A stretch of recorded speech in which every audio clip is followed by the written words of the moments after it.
वनेश्वरी वृषभानु सुते देवी प्रणमामि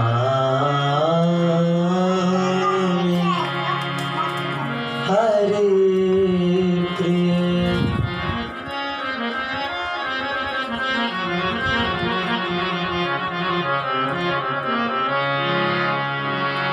हे कृष्ण करुणा सिंधु दीन बंधो जगतपते गोपेश गोपिका राधा कांत नमोस्तुते। भक्त भक्ति भगवंत गुरु चतुर्नाम वपुए तिनके पद वंदन किए नासे विघ्न।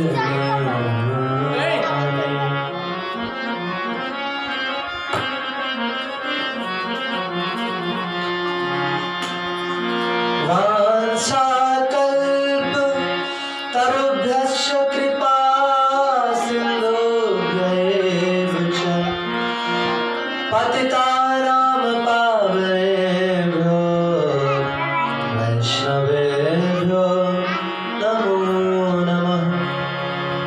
जन्माद्यस्य यतोऽन्वयादितरतश्चार्थेष्वभिज्ञः स्वराट्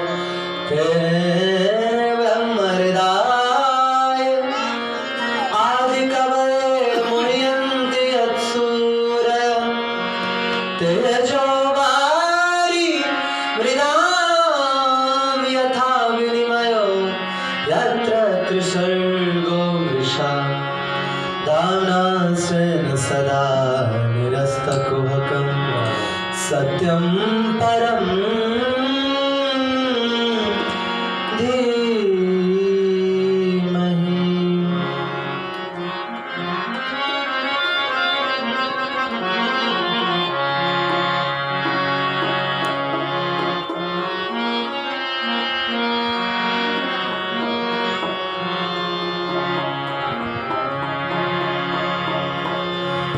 श्री राम जय राम जय जय राम। श्री राम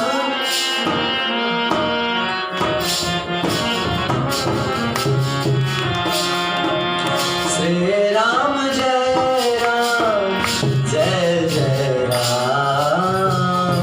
श्री राम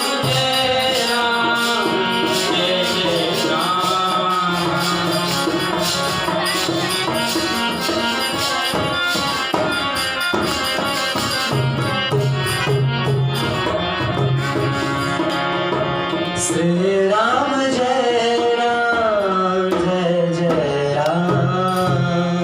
श्री राम जय राम जय जय राम। जय जय श्यामा जय जय श्याम। जय जय श्यामा जय जय श्याम। जय जय श्यामा जय जय श्याम। जय जय श्यामा जय जय श्याम। जय जय श्री वृंदावन धाम। जय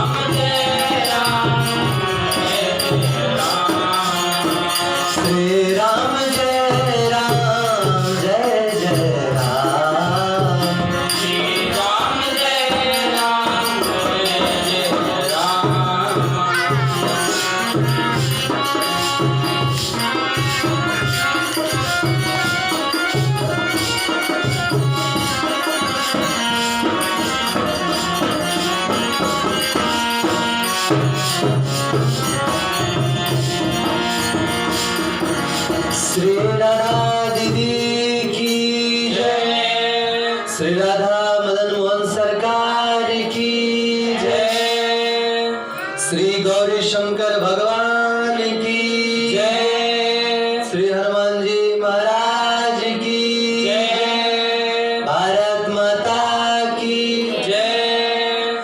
जगत गुरु द्वाराचार्य मलोपीठाधीश्वर सदगुरु डॉक्टर राजेंद्र दास देवाचार्य जी महाराज की जय। श्री किशन दास बाबा की जय। सभी संत हरिभक्तों की जय। जय जय श्री राधेश्याम, जय जय श्री सीताराम, हर हर महादेव।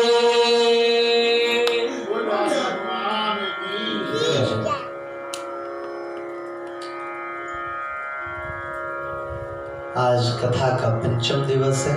वर्ष पारायण श्रीमद् भागवत महापुराण।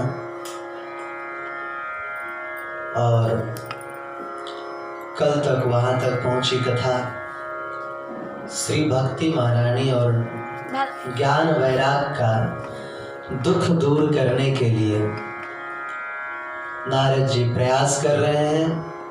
सनकादिक जी का संवाद हुआ और ये लोग आनंद घाट पर पहुंच गए। अब वहां से आगे की चर्चा। हरिशरणम हरिशरणम। कहते हैं जब श्री नारद जी महाराज चारों कुमारों के साथ जैसे बैठे थे वैसे ही आनंद घाट पर पहुंच गए, तो बात की बात में यह संपूर्ण समाचार कि श्रीमद् भागवत महापुराण की कथा बन रही है, पूरे विश्व ब्रह्मांड में फैल गई संपूर्ण समाचार।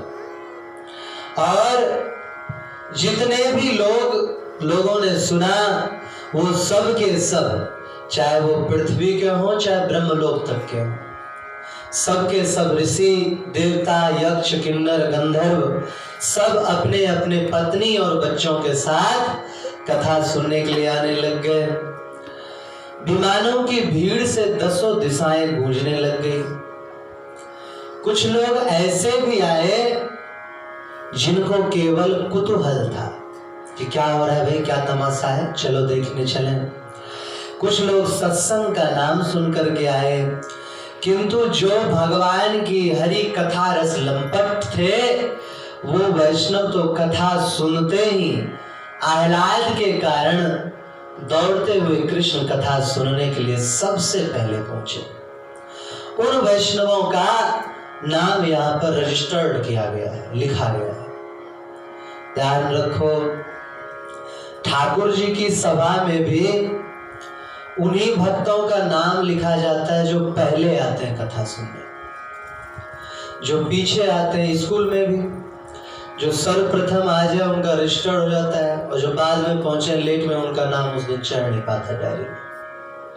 तो जो लोग पहले दौड़ करके आए उनका नाम यहाँ पर लिखा गया है। महर्षि भृगु, इनका कुछ चरित्र हम सौनक जी के पूर्वज के चरित्र में वर्णन कर चुके हैं। दूसरे भगवान वशिष्ठ, तीसरे वृद्ध से तरुण बने सुकन्या सहित महर्षि च्यवन। इनका भी चरित्र पुराणों और महाभारत में आता है। ऐसा आता है कि इनके पिताजी जंगल में आए हुए थे जहां च्यवन ऋषि का आश्रम था, और ये बड़े प्राचीन ऋषि थे। ये इतना भजन किए कि इनके ऊपर दीमक चढ़ गई। अब इनकी जो कन्या है सुकन्या जी राजा की, वो इधर उधर घूम रही थी। जाकर के देखा तो एक बांबी नजर आई, और बांबी में दो जुगनू दिखाई पड़ रहे थे चमकते हुए। इसने क्या किया, कुतूहल बस 13-14 वर्ष की बालिका कांटे लेकर के उसमें घुसा दिया और दोनों जुगनू फूट गए, उसमें से रक्त निकलने लग गया। वो च्यवन ऋषि की आंखें थी। च्यवन ऋषि अति क्रोधित हो गए। तो सुकन्या के पिताजी, इनका जितने भी सैनिक थे सब बेचारे बड़े परेशान हो गए, इनके मलमूत्र तक रुक गए। तो कुछ समझ नहीं आया तो इन्होंने सबको बुला करके कहा राजा ने, अरे भाई, हम लोग च्यवन ऋषि के आश्रम के निकट हैं, किसी ने उनका अपमान तो नहीं कर दिया, कोई अपराध तो नहीं कर दिया। वो छोटी बच्ची सुकन्या दौड़ी दौड़ी आई, बोले हमसे ये अपराध हो गया। सब पहुंचे उस बाबी के पास और प्रार्थना किया, प्रभु आप बाबी से बाहर आए। बाहर आए, बोले क्षमा करें। बोले क्षमा करने से क्या होता है? क्या मेरी आंखें वापस आ जाएंगी? प्रभु आंखें तो नहीं आ पाएंगी, लेकिन हम आपका इलाज करवाएंगे। बोले ऐसे नहीं होगा। बोले प्रभु क्षमा करें, आपकी सेवा में मैं अपनी कन्या छोड़ जाता हूं, आप इससे ब्याह कर लो। कन्या को देखा तो कन्या ने अपने पिता को बचाने के लिए, राज्य को बचाने के लिए उनसे प्रसन्नता पूर्वक ब्याह कर लिया और वहीं कुटिया में रहने लगे। बहुत समय व्यतीत हो गया। एक बार महर्षि च्यवन के मन में आया कि ये कन्या इतने समय से हमारे साथ रह रही है, परंतु एक बार भी इसने ऐसा अनुभव नहीं होने दिया कि बताओ मैं किस बुड्ढे के चक्कर में पड़ गई। आंख भी नहीं है, और जिसके शरीर में दीमक खा गया, दीमक लग गया, उसका शरीर मांस भी नहीं होगा शरीर में। एक बार भी ये अनुभव नहीं होने दिया, फील नहीं होने दिया। इस कन्या को मैं क्यों परेशान करूं? अश्विनी कुमारों का आवाहन किया। अश्विनी कुमार प्रकट हुए। क्या चाहिए इसे? बोले आप हमें अपने जैसा सुंदर बना दो। बोले महाराज हम बना तो देंगे, इसके बदले हमें क्या मिलेगा, क्या चाहिए? बोले देवताओं के राजा इंद्र हमें स्वर्ग में अमृत पान का अधिकार नहीं देते, आप उसमें अधिकार दिलाओ हमें, और यज्ञ में सोमरस का अधिकार दिलाओ, तब हम आपकी इच्छा पूरी करेंगे। बोले तथास्तु, हम आपको यज्ञ में सोमरस पान का अधिकारी बना देंगे। तो बोले चलिए ऋषि, आयुर्वेद संहिता के हिसाब से तो अश्विनी कुमारों ने च्यवन प्रकाश बनाया। च्यवन प्राश आता है ना, उन्हीं के नाम से आज तक आता है। उसे खिला करके उनको ठीक किया, लेकिन पुराणों के हिसाब से वहां कोई सरोवर था, उनको लेकर के दोनों अश्विनी कुमार प्रवेश कर गए उसमें। और जब बाहर निकले तो दोनों अश्विनी कुमार जितने सुंदर थे उतने ही सुंदर ये मुनि भी हो गए, और देखने में एक जैसे। कोई पहचान नहीं पाएगा कि इसमें से अश्विनी कुमार कौन से हैं और मुनि कौन से हैं। बेचारी कन्या सुकन्या जी वो बहुत ज्यादा उलझन में हो गई, इसमें से हमारे पति कौन से हैं। क्योंकि अगर अश्विनी कुमारों में से किसी को पति मानती है तो पतिव्रता धर्म का ह्रास होता है। तो उसने फिर ध्यान दिया, प्रार्थना की, हे अश्विनी कुमारों आप ही कृपा करें जिससे मैं अपने पति को पहचान जाऊं।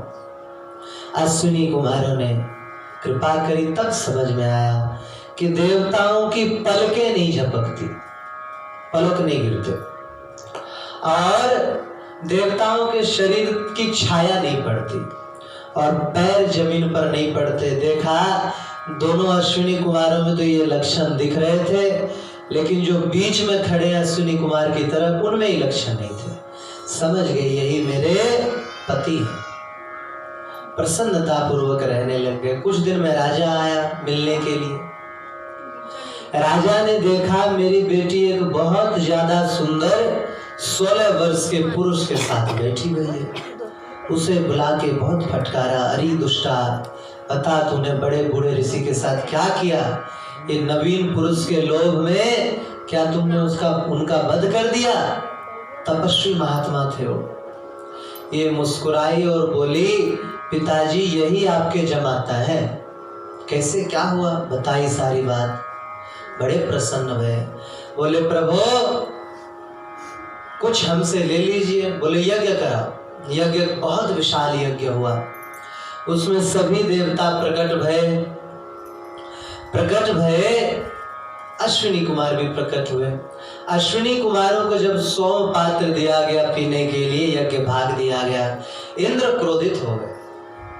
वो बोले अरे इनको यज्ञ में किसने भाग दिया? वैद्यों को श्रेष्ठ नहीं समझा जाता। किन वैद्यों को? जो पैसा लेकर के इलाज करते।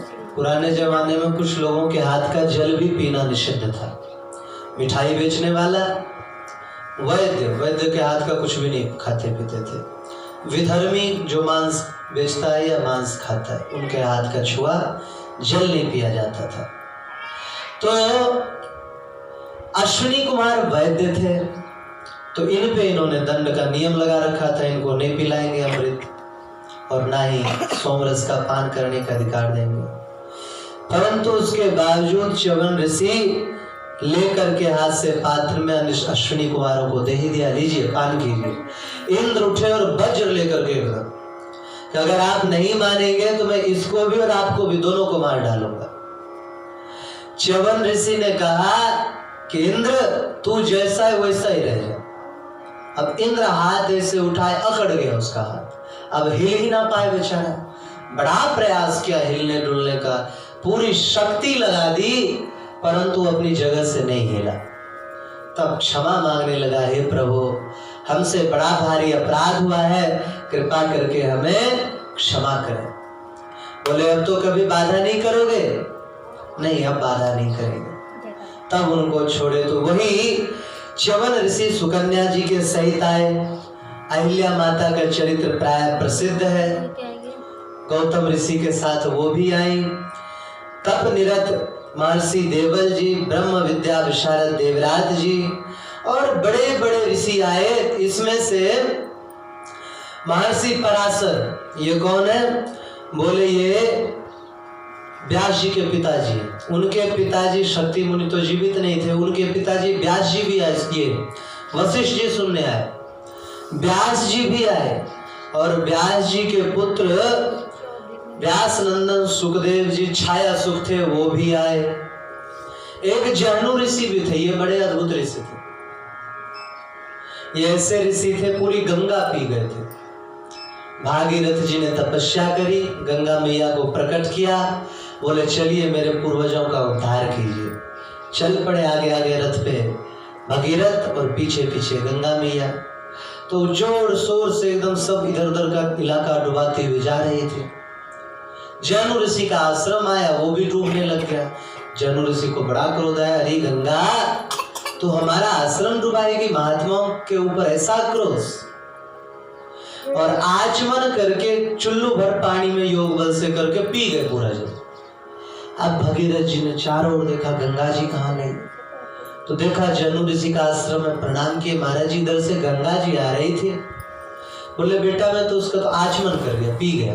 अरे महाराज हम लाए थे अपने पूर्वजों का उद्धार कराने या आपको जलपान कराने के लिए, कृपा करके निकालें उनको। तो फिर अपनी जांग फाड़ करके उन्होंने गंगा जी को निकाला। तो जनु ऋषि की पुत्री हो गई, इसलिए उनका नाम जाह्नवी पड़ गया। और भी अनेक ऋषि महर्षि राजर्षि वहां सबके सब पुत्र शिष्य पत्नी के सहित आए। देखो कथा अकेले सुनने में भी अपराध लगता है। अरे बाबा क्या बात कर रहे हो? हाँ, जितना हो सके अपने घर वालों को भी कथा में लाना चाहिए। गदाधर भट्ट जी महाराज एक अच्छे बहुत संत थे, बड़े संत थे, वृंदावन के गौड़ीय संप्रदाय के महात्मा थे। भागवत की कथा करते। शेरगढ़ का राजा नित्य नियम से कथा सुनने आता था।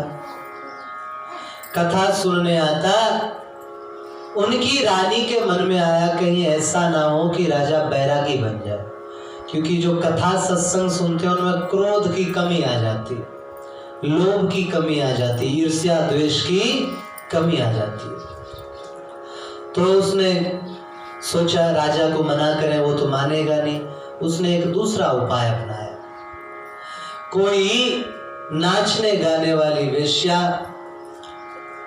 वो उधर से गुजर रही थी, उसे बुलाया, वो गर्भ से थी। बोले तुम्हें 20 स्वर्ण मुद्राएं देंगे। जिस समय कथा चल रही हो गदाधर भट्ट जी की, बीच कथा में जाके कहना, महाराज आपकी कृपा से मैं गर्भवती हुई, अब हमारी व्यवस्था करो। ऐसा ही हुआ। कथा चल रही थी वृंदावन में, हजारों की श्रोता, हजारों की तादाद में बैठे सुन रहे थे, और राजा भी सामने बैठ के सुन रहा था। वो आई और आकर के बोली, महाराज आपकी कृपा से मैं गर्भवती भई, अब आप कृपा करके हमारी व्यवस्था करो। अच्छा, कोई आजकल का व्यक्ति हो तो कितने बड़े अपमान की बात है, इतना बड़ा राष्ट्रीय संत वो बीच सभा में कोई बोल जाए। उस समय की जनता समझदार थी, अब की जनता को मीडिया ने ऐसा बरगला दिया है, बुद्धि खराब कर दी है कि हिंदू संत के विषय में कोई कुछ भी कह दे तो हमें हिंदू होके निंदा करना आरंभ हो जाता है। मुसलमानों के इतने पकड़े गए मौली मौलवा वगैरह, लेकिन ना तो न्यूज दिखाती, मीडिया नहीं दिखाती, ना हिंदुओं को कोई मतलब है।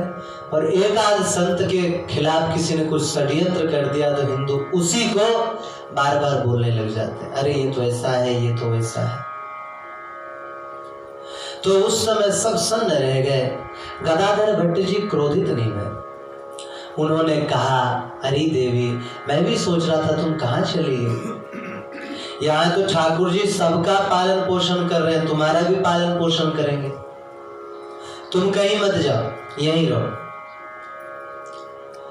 अब सब लोग और सन्न रह गए बेचारे। कुछ उस समय भी थे जो ढोंगी पाखंडी थे, कथा में केवल तमाशा देखने के लिए आते थे। उन्होंने कहा, देखो हम पहले ही कह रहे थे कि ऐसा ही होगा, ढोल में पोल, नाम बड़े और दर्शन थोड़े। आज असलियत निकल के आ गई है। लेकिन कुछ लोगों ने कहा कुछ ना कुछ गड़बड़ है। उसमें से एक राधिका दास जी महात्मा थे, वो उसे पकड़ के एकांत में ले गए और ले जा करके किया कुछ नहीं, 2-4 लठ इधर पटका, 2-4 लठ उधर पकड़ा, एक ही लठ में तेरे प्राण हर लेंगे, बता क्या बात है। बेचारी डर के मारे बता दी सारी बात, और चल के सबके सामने बता। अब वो सबके सामने गई और सबके सामने जाकर के उन्होंने बताया। राजा बड़ा क्रोधित हुआ, तलवार लेके चल पड़ा।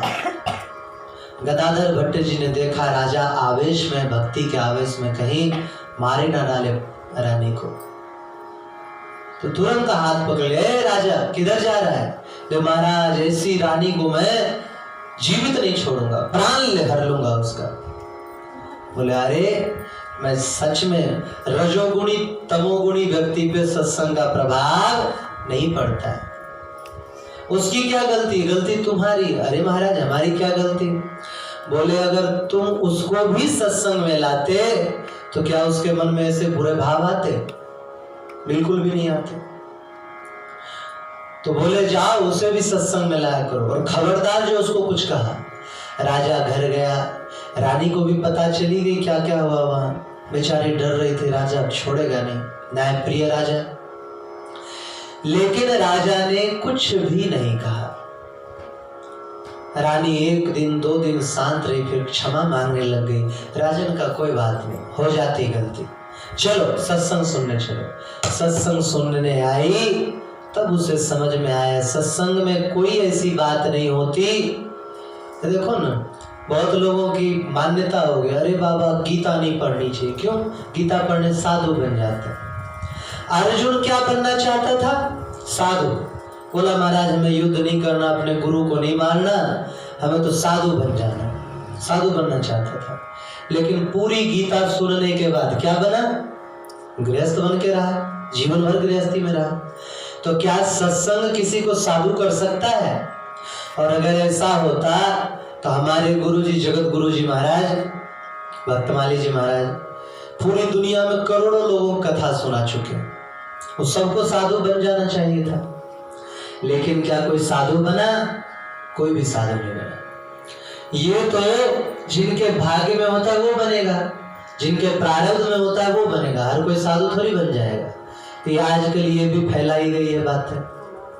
तो बोले कि जितने भी ऋषि थे वो अपनी स्त्री पुत्र के साथ आए, और जिनके स्त्री पुत्र नहीं थे वो अपने शिष्य के साथ आए। सभी कथा सुनने के लिए आए। सभी शास्त्रों ने सोचा, अरे सुना है कि हम सबका सार लेकर के भागवत पुराण बनाया गया है, चलो देखें तो सही कैसा है। सबके सब आए और वहां कथा सुनने के लिए बैठ गए। अच्छा, कुछ ऐसे भी तपस्वी ज्ञानाभिमानी थे, उन्होंने कहा हम क्यों जाए, अरे कथा सुनने नहीं चल रहे हो, कथा हो रही वहां, हम क्यों जाए, हमें निमंत्रण दिया गया है क्या? हम ऐसे वैसे नहीं है बिना निमंत्रण के महाराज कहीं भी पहुंच जाओ, किसी ने नहीं पूछा तो अपमान हो जाएगा हमारा। तो ऐसे लोग थे महर्षि भृगु जी महाराज। ऐसे लोगों को पास जा जाके प्रचार करते, अरे आप कैसे नहीं चल रहे हो महाराज, हमें वो निमंत्रण नहीं मिला। अरे हमारा छोटा भाई है नारद, हम उसके बड़े भैया हैं, तो छोटा भैया एक भाई थोड़ी सबने काम करेगा। छोटा भाई कथा करवा रहा है, हम बड़े भाई बुलाने आए, चलिए चलिए। और महाराज जो नहीं आना चाहते थे उनको भी समझा करके भृगु जी महाराज ले आए। एक विशाल वट वृक्ष के नीचे लता पताओं से मंडित विशाल मंडप बनाया गया। वहां पर चारों सनत कुमारों को बिठाया गया और उसके आगे व्यास गद्दी के आगे वैष्णव ब्रह्मचारी, फिर गृहस्थ संत, देवता, तीर्थ, वेद आदि शास्त्र सबकी अलग अलग पंक्ति बनाई गई वहां बैठने के लिए। और नारद जी महाराज ने चारों ऋषि कुमारों की पूजा करी और सब के सब नमो नमः कहने लगे और जय जयकार करने लगे। बोल भागवत महारानी की जय, बोल सनत कुमार भगवान की जय, बोल परम ऋषि नारद जी महाराज की जय। और हजारों संख एक साथ बढ़ उठे, प्रसन्नता में लोग खील उड़ाने लगे। और जो क्या कहते हैं इसको, पलाश के बने हुए पहले रंग आते थे, अब तो नहीं आते, पलाश पुष्प होता है फूल, उसके रंग। आजकल का जो गुलाल मिलता है वो तो किसी के आंख में मार दो तो बेचारे की आंख खत्म हो जाए, लेकिन वो पराग लिया जाता था पलाश पुष्प की, उससे बनता था, और वो अगर आंख में चली भी जाए तो आंखों को कोई नुकसान नहीं होता था। तो वो एकदम एक दूसरे पर डालने लग गए, कोई माला उछालने लग गए। देवताओं को मौका मिला, देवता विमान पे बैठ करके और पारिजात पुष्प उसकी वृष्टि करने लगे। पता है कितने बड़े बड़े फूल होते हैं, हमें बहुत ज्यादा तो नॉलेज नहीं है उसका, लेकिन पता है कि मानव का जितना बड़ा ये होता है, क्या कहते हैं इसको, पुराने जमाने में एक मन का टोकरा आता था भूसा भरने के लिए, तो जितना बड़ा वो आता है उतना बड़ा एक फूल होता है उसका, लेकिन फूल फूल ही होता है, फूल से चोट नहीं लगती। तो ऐसे बड़े बड़े फूल करोड़ों की संख्या में बरसाए गए। तो जो भी थे वहां सबके सब फूलों से ढक गए और फूलों की सुगंधि से पूरा वातावरण दिव्य सुगंधित हो गया। नारद जी पूजन करके सबके सम्मुख बैठ गए। जब पूजन हो गया तो महाराज कथा करना इन्होंने आरंभ कर दिया। जो क्या होता है, शब्दों की हमारे ऊपर प्रभाव पड़ता है। शब्द अच्छे हो या बुरे हो, अब कोई गाली दे दे, हमारे शरीर में चिपका क्या? नहीं चिपका, लेकिन उसका हमारे पर प्रभाव पड़ जाता है। वाणी जो है, वाणी अग्नि का अंश है, तेज का अंश है। वाणी आग लगा सकता है, वाणी ही तो है। पूज्य श्री बीरबल जी के जीवन की घटना है। उसके राजा ने कहा कि अकबर ने, बीरबल सबसे ज्यादा मूल्यवान चीज क्या है? बोले जवान, बोली सबसे ज्यादा मूल्यवान। कैसे माने? बोले हम सिद्ध करके बता देंगे आपको। किसी को करोड़ों रुपया दो और जवान आपकी खराब हो तो वो नाराज हो जाएगा, हम नहीं मानते। ठीक है। दूसरे दिन बीरबल ने अकबर और उसकी बहन को और उसके पति को सबको खाने पे बुलाया और अच्छे अच्छे पदार्थ खिलाए और बड़े सुंदर सुंदर वस्त्र आभूषण दिए। जब भोजन कर रहे थे बार बार बीरबल जी, लो बहन जी, लो बहन जी, आप तो अकबर की बहन जी, खाओ खाओ। बार बार नहीं बहुत हो गया, नहीं बहुत हो गया, बड़ी प्रसन्न थी। बीच में क्या बोल दिया, ले लो ले लो। अरे आपके खसम का क्या जा रहा है? इतनी नाराज हो गई, अरे क्या बोलता है, फांसी पे लटका दो इसको। अकबर के पास खबर पहुंची। अकबर ने कहा, अरे क्या बोल दिया तुमने? बोले ऐसी बात है। उन्होंने खूब आदर सत्कार किया उसका। पूछो नहीं किया क्या? आदर सत्कार बहुत कर, लेकिन वाणी बड़ी खराब थी इसकी। बोला तुम्हारे खसम का क्या जा रहा है, खा लो।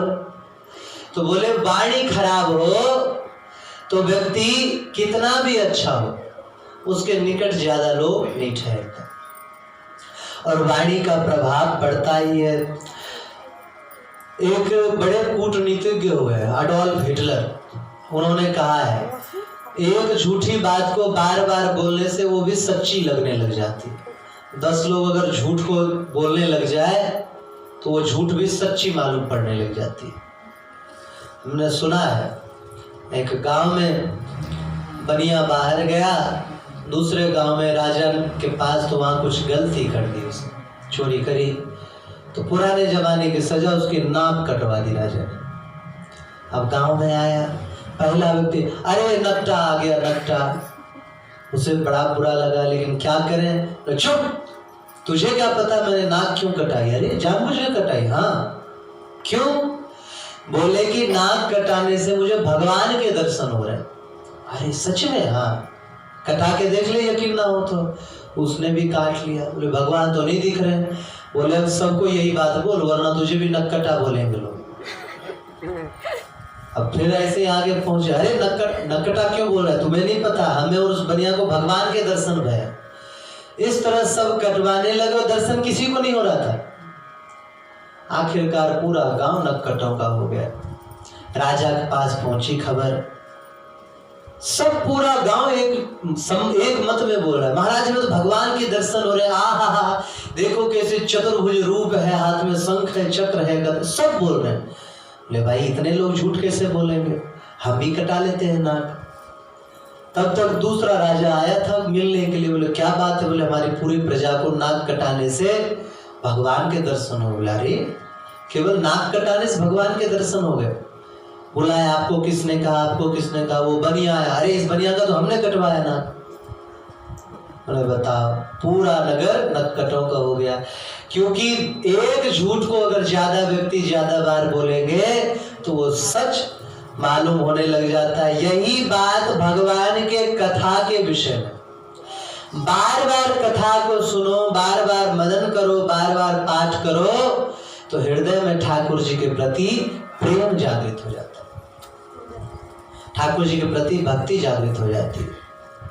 सोचो जरा, हम छोटे छोटे थे तो हमने देखा नहीं था, अब तो ठीक हो गए, वजन कम हो गया है हमारा। भी कुछ समय पहले 3-4 महीने पहले 93-94 किलो वजन था, कम किया। अब पहली बार पिताजी महाराज ने बताया कुछ कि गोलगप्पा कोई चीज होता है, वो घर में लाया बेचने के लिए। लाया तो उसकी इतनी प्रशंसा सुनाएगी। प्राय होता है जब आप किसी बच्चे को बोलो ये ऐसी चीज है वैसी चीज है, तो उसके मन में आ जाता है कि भाई ये मिलनी चाहिए। तो पिताजी ने 40 गोलगप्पा खरीदा, और भी बच्चे थे घर में, हम रोने लगे, हमें खाना है, तो तुझे भी मिलेगा। ज्यादा ही रोने लग गए तो गुस्सा हो गए, बोले मूर्ख, अगर सबको नहीं खाया तो तुझे बहुत मार पड़ेगी। हम रोते गए, खाते गए, 40 खा गए। पिताजी देख करके दंग रहे।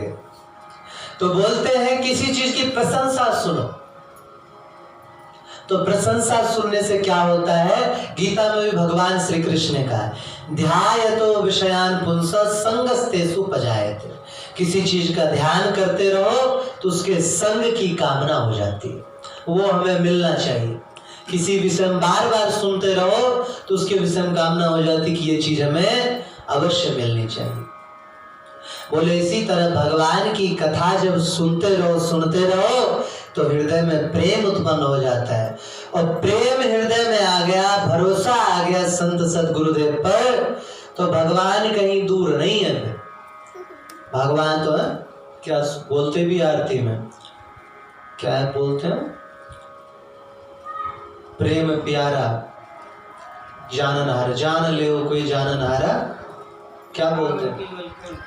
हाँ, तो बोलते हैं ठाकुर जी को केवल प्रेम ही प्रिय है। हृदय में प्रेम हो तो ठाकुर जी कहीं भी प्रकट होने को तैयार हो जाते हैं।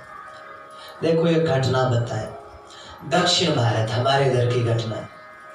दो छोटी छोटी बच्चियां, एक ब्राह्मण कन्या थी और दूसरी राजपूत कन्या थी। एक बाबा जी आए तो वो अपनी पूजा कर रहे थे शालिग्राम बटिया की। अब छोटी छोटी कन्याएं मुश्किल से 10-12 वर्ष की होंगी, देख रही थी ध्यान से। जब बाबा जाने लगे, महाराज जी मुझे ये ठाकुर जी दे दो, हम पूजा करेंगे इसकी। बाबा ने बड़ा समझाया, अरे तू मान जा लाली, कहाँ सेवा कर पाएगी, छोटी बच्ची है, बच्चों को तो खिलौना चाहिए, खेले खेले फेंक दिए। नहीं मानी तो बोले कल दे। दूसरे दिन क्या किया, जैसे धन्ना जाट जी के साथ हुआ था, छोटे छोटे 2 पत्थर बाबा जी उठा लाए और वो दे दिया। बोले ये है तुम्हारे ठाकुर जी। अच्छा, या को नाम का है? बोले सिलपिल्ले ठाकुर, भक्तमाल में वर्णन आता है। अब दोनों पूजा करने लग गई। एक ही घटना ऐसे है, वो पूजा करती थी, धीरे धीरे उसका भाव इतना जागृत हुआ कि ठाकुर जी उसके साथ खेलने कूदने लग गए। और जबकि ठाकुर जी का कोई भी नाम सिलपिल्ले नहीं है, इतना अजीब नाम क्यों होगा ठाकुर जी का? तो सिलपिल्ले का कोई मतलब आज तक मुझे समझ में नहीं आया, लेकिन वो इस नाम से ही पुकारती थी और ठाकुर जी प्रकट हो जाते। ब्याह हुआ तो कोई राजा के राजकुमार ने पसंद किया उस कन्या को, ब्राह्मण कन्या को। तो राजाओं को अधिकार होता है चारों वर्ण की लड़की से ब्याह कर सकता है। और ब्याह करके ले जा रहा था, लेकिन परम नास्तिक था। उससे कन्या ने कहा कि आप भगवान का नाम लो, चलो मंदिर दर्शन के लिए। हम नहीं करते, ये सब ढोंग पाखंड है, ये साधुओं ने पंडितों ने अपने खाने कमाने के लिए बना रखे हैं बस। बेचारी बड़ी दुखी भई। जब पालकी आधे रास्ते में गई बारात के साथ, तो राजकुमार आया तो इसने पास में भी नहीं बैठने दिया, उसे बड़ा बुरा लगा। उसने इनके ठाकुर जी की वो उठा करके, क्या कहते हैं उसे, हाँ डिबिया, उठा के नदी में फेंक दिया। अब ये रोने लग गई, घर में ले गए, रोती रही। सुबह से शाम हो गया, सास समझाए, ससुर समझाए, लेकिन मानने को तैयार है, रो ही रही है, रोए जा रही है। आखिरकार बोले भाई ऐसे तो मर जाएगी रो रो के, चलो जहाँ ठाकुर जी इसके गए थे वहां गए। नदी के किनारे जाके रो रो के पुकारने लगी और मूर्छित होके गिर पड़ी। सिलपिल्ले ठाकुर जी, जबकि वो नदी बहुत तीव्र चलती है, लेकिन उस नदी में से निकल के और उनके हृदय पे लग गए आकर के। क्यों लग गए? क्योंकि हृदय में प्रेम था। 252 वैष्णव वार्ता में आती है। एक बार एक गाय चराने वाला वो था, जाट था। अब गाय चराता था गोसाई विठल नाथ जी महाराज की।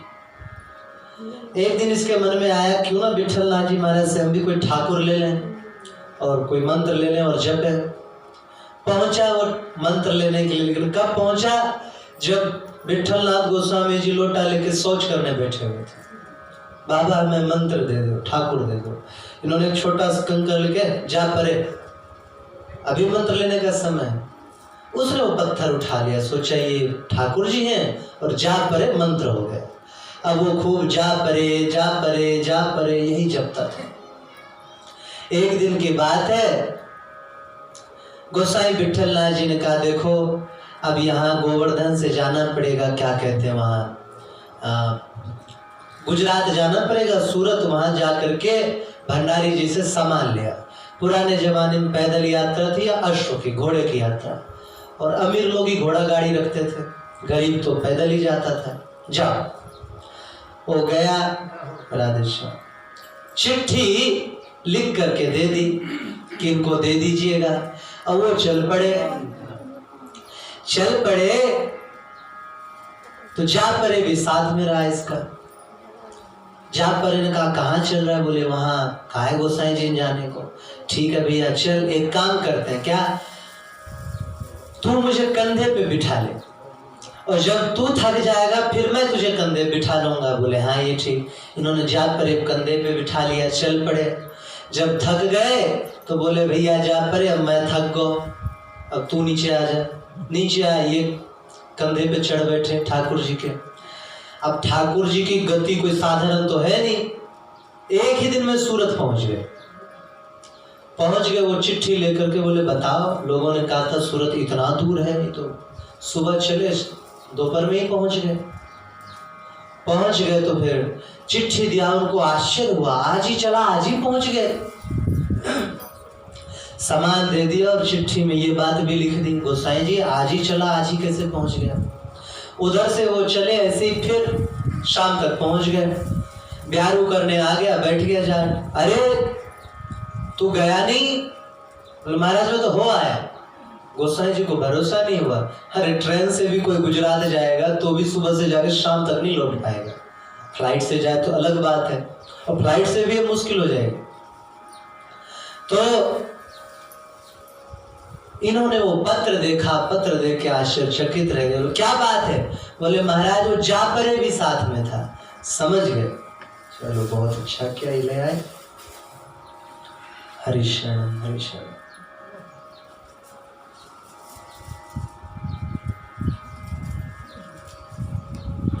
तो जा परे साथ में था। बोले कौन से जा परे? तो बताया महाराज उस दिन की वो घटना याद है? बोले हाँ। आप बताओ ठाकुर का नाम कोई जा परे है?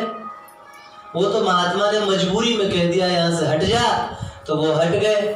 हटना चाहिए था, लेकिन प्रेम हृदय में जो था, उस प्रेम के कारण ठाकुर जी प्रकट हो गए, केवल प्रेम के कारण। ऐसे ही एक घटना और आती। वो घटना ऐसे आती है, एक बाबा के पास गए और जा करके बोले कि बाबा हमें भी ठाकुर जी कोई नाम सुनाए दो। गांव का भोला भाला आदमी बोले कि राघव, राघव नाम बाबा ये तो कठिन है। अच्छा पद्मनाभ ये तो और कठिन है। अरे तो फिर विठल, बोले ये भी कठिन है। किशन चंद्र, कृष्ण चंद्र, बोले और किशन चंद्र, हाँ बोले तो यही जप लियो कर। अब वो किशन चंद्र किशन चंद्र किशन चंद्र जपता था। पत्नी ने कहा जी भोजन तो कर ले आओ। बोले भोजन कैसे भोजन कर ले हम, तो भूल जाएंगे मंत्र, तो हमें बाधा मत दे। वो किशन चंद्र राधे श्याम। बोले तुम चिंता मत करो, तुम जब तक भोजन करो मैं जप लेती हूँ। बोले हाँ ये ठीक है। अब जपने लग गई हो, ये भोजन करने लग गया, वो काम में लग गई, भूल गई। भोजन के बाद बोले अरे कौन सा नाम था वो? अब बेचारी भूल गई। मैं तो भूल गई जी। अब लठ लेके दौड़ा, बताओ गुरुजी ने मंत्र दिया तेरे कारण भूल गया। भागी बेचारी, ये पीछे भागा, फिसल के गिर गई। अब फिसली तो याद आया, अरे याद आया क्या? फिसल चंद्र, हाँ ये भी ना बात। बस वो फिसल चंद्र जपने लग गए। ऊपर ठाकुर जी मुस्कुरा रहे थे। लक्ष्मी मैया ने कहा जय जय प्रभु, कैसे मुस्कुरा रहे हैं? बोले देखो भगत कितने प्रेम से नाम जप रहा है। फिसल चंद्र, ये नाम आपका कब पड़ा? बोले मेरा ही नाम है, हमें यकीन नहीं प्रभु। बोले जाके पूछ ले वो किसका नाम जप रहा है। गए पूछने, वो बेचारा जेठ मास की दोपहर में खेत में काम कर रहा था। टाट एकदम गर्म हो रही थी बेचारे को। क्यों रे, किसका नाम जप रहा है? बेचारा क्रोध में, तेरा खसम का। बड़ी आई पूछने, अरे ये तो सच बोल रहा है। आई प्रभु ऐसी बात है। बोले अब भरोसा हुआ? बोले नहीं ऐसे कैसे माने। जाके ठीक है पूछ लो मैं कहाँ हूँ। कहाँ रहोगे आप? बोले मैं तब तक गड्ढा था एक, बोले इसमें बैठ जाता हूँ। तो बैठ गए, जाके पूछा अच्छा मेरे खसम का जप रहा है? कहाँ है मेरा खसम? वो गड्ढे में मरा पड़ा है, जा। बोले अरे बात बिल्कुल सही है इसकी। तब दोनों ने आकर के दर्शन दिया। अब बता, क्या ठाकुर जी का नाम फिसल चंद है, या ठाकुर जी का नाम जापरे हो सकता है, या ठाकुर जी का नाम सिलपिल्ले हो सकता है? लेकिन हृदय का भाव एक ऐसी चीज है, उस भाव से भगवान प्रकट हो जाते हैं। ठाकुर जी गाया करते हैं। हम वृंदावन वही गाना सुन करके आए थे, छोटे से थे। ठाकुर जी की लीला गई, हरिद्वार में थे हम, पूज्य श्री अवधेशानंद जी महाराज जी के यहाँ पर लीला भई, तो हम देखने के लिए गए। तो ठाकुर जी गा रहे थे, मेरे हिय में गई समाए भक्तन की भाव भरी भक्ति, ये गा रहे थे। वो गाने वो हमें बड़ा पसंद आया भाई। इनके हृदय में केवल भक्तों की भाव भरी भक्ति पसंद आ जाती, बिल्कुल पसंद आ जाती। और महात्मा भी ब्रज में तो ये देखने को मिलता है। प्रियादास जी महाराज जिन्होंने भक्तमाल की टीका लिखी, वो संत प्रियादास जी बरसाने में आए। बरसाने में सुबह सुबह दातून कर रहे थे। ब्रजवासी मैया ने देखा, अरे बाबा तू यहाँ आगो, ले दही पी ले। मैया तो दातून कर रहा हूँ। अरे लकड़ी चबावे तो अच्छा है, दही पी ले। तो बेचारी भोली भाली भाव देख करके ठीक है लकड़ी बाद में मैंने दही पी लिया। बोले बाबा देख, मैं तो जा रही हूँ खेत पे काम करवे को, भोजन बना दियो, तू खा लीजो और दही में पूरा डाल लीजो। ठीक है। बहुत सारे संत थे, पंगत हो रही थी, वो काम करके आई। अरे बाबा बुरा ना डाल लियो भैया, बुरा तो कम डाली है। बेचारी भाव में वो डालने लग गई बुरा। संत लोग बिगड़ पड़े, अरे जूता पहन के ये पंगत चला रही है। प्रियादास जी तुरंत शांत गया, शांत हो जाओ, इस समय भाव में भरी हुई है। जब कोई व्यक्ति भाव में भर जाता है तो समझो वो प्रेम में भर जाता है, और प्रेम में जो व्यक्ति भर गया वो समझो भगवान से भर गया। और जब भगवान से भर गए तो सृष्टि में और कुछ तो बचा ही नहीं फिर। तो बोले प्रेम ही भगवान का स्वरूप है। सूत जी कहते हैं, मुनियों, जब नारद जी महाराज सनकादिक कथा सुनाने लग गए नारद जी महाराज को, तो उन्होंने प्रश्न किया। प्रश्न करने पर बोले महाराज महिमा सुनाइए भागवत की। बोले सुनो महिमा, भागवत कथा सुनने मात्र से मनुष्य मुक्त हो जाता है। भागवत कथा एक दो दिन सुनने की वस्तु नहीं, उपन्यास नहीं है, नोवेल नहीं, पढ़े छोड़ दिए, ऐसी चीज नहीं है। बोले इसको नियम पूर्वक नित्य श्रवण करना चाहिए। श्रवण करते करते हृदय में ठाकुर जी का घर बन जाता है, और ठाकुर जी का घर बन जाता है तो जितने भी डाकू हृदय में, डाकू माने काम क्रोध लोभ मोह की बीमारी है। अब बताओ किसी ऐसे घर में आपको लेकर के जाए जिस घर में इधर कुत्ता हो, उधर बिल्ली हो, इधर सूअर हगरा हो, और बैठने को नेक्सा भी जगह ना हो, तो कैसे बैठो? तो भगवान भी हृदय में कैसे आएंगे जब तक काम क्रोध मोह लोभ रूपी सूअर और कुत्ते बिल्ली घूम रहे हैं? तो भगवान की कथा सुनते रहने से वो सब विकार नष्ट हो जाते हैं, और विकार नष्ट होते ही ठाकुर जी उसमें विराजमान हो जाते हैं। बोले भागवत का स्वरूप क्या बताएं? सुनिए, भागवत का स्वरूप भागवत में ही बताएं। ब्रह्मा जी महाराज बोले कि प्रभु मैं सृष्टि की रचना कर रहा हूं, कहीं ऐसा ना हो कि मैं मोह के बंधन में बंध जाऊं। महाराज अच्छे अच्छे महात्मा मोह के बंधन में बंध जाते हैं, प्रेम संसारी जीवों से हो जाता है, तो फिर उसमें बड़ा कष्ट होता है, बड़ी तकलीफ होता है। और ना हो तो ज्यादा बेहतर है, लेकिन होता है तकलीफ। रात के 12-1 बजे हमें फोन आया, कहीं एक मंदिर में हम ठहरे थे, तो वहां सत्संग करते एक छोटा सा बच्चा कोई छोड़ गया मंदिर में, 4-6 महीना का। बहुत ढूंढवाया, कोई माता पिता पता नहीं चला। तो दिल्ली में एक गुरु बहन ने उनको दिया कि इसको पालन पोषण करो। पालन पोषण किया, 8-9 साल का हो गया। इंग्लिश और संस्कृत दोनों मीडियम से पढ़ाई हो रही थी। कोरोना हो गया, मर गया। अब रात को फोन आया तो बड़ा प्रयास किया नींद आ जाए, तो सो ही नहीं पाए सुबह तक। तो मोह जब हो जाता है तो वहां पर दुख हो जाता है। तो बोले ब्रह्मा जी बोले मैं जिसकी रचना करूंगा और वो मेरे सामने मरेगा तो हमें बड़ा कष्ट हो जाएगा, तो ऐसा कोई उपाय बतावे जिससे मुझे मोह ना हो। तो ठाकुर जी ने 4 श्लोकों में श्रीमद् भागवत महापुराण का ज्ञान दिया। उसके बाद नारद जी के पूछने पर नारद जी गए, पिताजी हाँ आप ये किसका ध्यान करते रहते हो? मुझे तो लगा था आप ही भगवान हो। बोले बेटा मैं अपने भगवान नारायण का ध्यान करता हूँ। तो उनको वही 4 श्लोक का ज्ञान जो है 100 श्लोकों में नारद जी को ज्ञान दिया ब्रह्मा जी ने। और ब्रह्मा जी महाराज ने, व्यास जी महाराज जब उदास बैठे हुए थे तो उनको उन्हीं श्लोकों का ज्ञान दिया। व्यास जी ने विस्तार किया, सुखदेव जी को पढ़ाया। सुखदेव जी पढ़े, फिर उग्र श्रवा जी ने सुना उसे, और इस तरह सुनते सुनते जब उग्र श्रवा जी ने कथा करी तो फिर वो 18,000 श्लोकों का सुंदर सुव्यवस्थित ग्रंथ बन गया। इसको केवल मैं नहीं कहता, कई टीकाकारों ने भी कहा है और प्रोदत्त ब्रह्मचारी जी जैसे महापुरुष ने भी वर्णन किया। बोले वही भागवत शास्त्र जो है उसकी महिमा हम पहले सुनाएंगे। बोलो हरे नमः, बोलो हरे नमः। बोले हे श्रोतागण, आप लोग बहुत भाग्यशाली हो। क्यों? बोले क्योंकि भागवत कथा पढ़ने सुनने का मौका भाग्यशाली व्यक्तियों को ही मिलता है, दुर्भाग्य मनुष्य को नहीं मिलता। नहीं तो सामने अड़ूसा का वन लगा रहे और फिर भी व्यक्ति खांसी से मरते हैं। क्यों? क्योंकि अड़ूसा को देख, अड़ूसा समझते हो, पिया वासा, वो दमा खांसी सब सही कर देता है। क्यों मरते हैं? क्योंकि उसके निकट नहीं जाते। एक महात्मा बाल बना रहा था, नाई बैठा था दुकान में, नाई ने बाबा को देखा, अरे बाबा भगवान भगवान नहीं होते। क्यों भैया? बोले कि बताओ अगर भगवान होते तो संसार में जीव इतने दुखी क्यों होते? महात्मा कुछ नहीं बोले।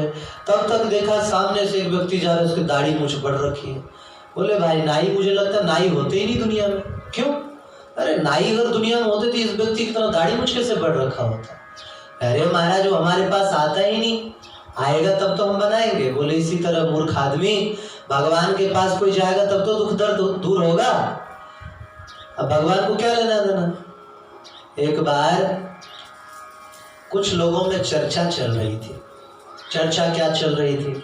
एक ने कहा भगवान अच्छा नहीं है, कोई है तो कोई तानाशाह होगा, बैकुंठ में बैठा लेटा रहता है, संसार के जीव दुखी हैं, उसको मजा आता है। दूसरे ने कहा बिल्कुल सही कह रहे हो, अगर भगवान होते तो संसार के जीव दुखी क्यों होते? तीसरे ने कहा बिल्कुल नहीं, तो भगवान अमीरों को अमीर बनाता है, गरीबों को गरीब बनाता है। चौथे ने कहा मेरे हिसाब से तो भगवान है ही नहीं। ऐसे ही चल रही सृष्टि। एक संत ने सुना, बोले भैया चलो मैं तुम लोगों को अजूबा दिखाता हूँ। क्या अजूबा दिखाते हैं? लेके गए, एक तरफ तो गुलाब का वो पौधा उग रहा था खेत में, गुलाब की खेती, दूसरी तरफ तंबाकू का। बोले देखो, मतलब इधर का ये पौधा कितना बुरा है, दुर्गंध फैला रहा है, और इधर का ये पौधा कितना अच्छा है, सुगंध फैला रहा है। मतलब इन दोनों पौधों में अकल नाम की चीज नहीं है। बोले अरे महाराज इसमें पौधों की कोई गलती थोड़ी है, वो तो जैसा बीज बोया जाएगा वैसा ही तो सुगंध दुर्गंध मिलेगा। बोले तो मूर्खों, तुम लोग जैसा बीज बोओगे वैसा ही तो फल पाओगे, इसमें भगवान को दोष क्यों दे रहे हो? भगवान को दोष देने का क्या अधिकार है तुम्हें? तो बोले जैसे अड़ूसा का वन लगा रहने पर भी लोग खांसी से व्याकुल हों, वैसे ही भगवान की कथा होते हुए भी और इधर उधर आलस में पड़े रहे। अब नाम तो नहीं लेंगे, किसी ने कहा हमें तकलीफ होती आवाज से, माइक की आवाज से। हमने कहा क्या कर सकते हैं, उसे सह लो। पता चला वो टीवी देखते रहते हैं दिन में, तो टीवी देखने में तकलीफ नहीं होती, लेकिन सत्संग की आवाज से तकलीफ होती। क्यों? तो वही हरि तुलसी पिछले पाप सो हरि चर्चा न सुहाए। तो बोले बहुत से शास्त्रों के सुनने से बुद्धि विभ्रम हो जाती है, किसी में कुछ लिखा है, किसी में कुछ लिखा है। अब सबकी बुद्धि इतनी तेज तो नहीं होती कि समन्वय बिठा सके। जैसे मैं बताऊं, अभी पहले दिन की कथा में हमने सुखदेव जी का चरित्र बताया, उसमें हमने दो अलग ऐसे कई पुराणों से और कई शास्त्रों से बताया। तो उसमें से महाभारत में लिखा है सुखदेव जी परम विरक्त महात्मा थे। देवी भागवत में लिखा है सुखदेव जी पहले ब्याह किए, 4 बच्चे हुए, 5वीं लड़की भई, उन सब का ब्याह करके फिर विरक्त बने। समन्वय कैसे बिठाओगे?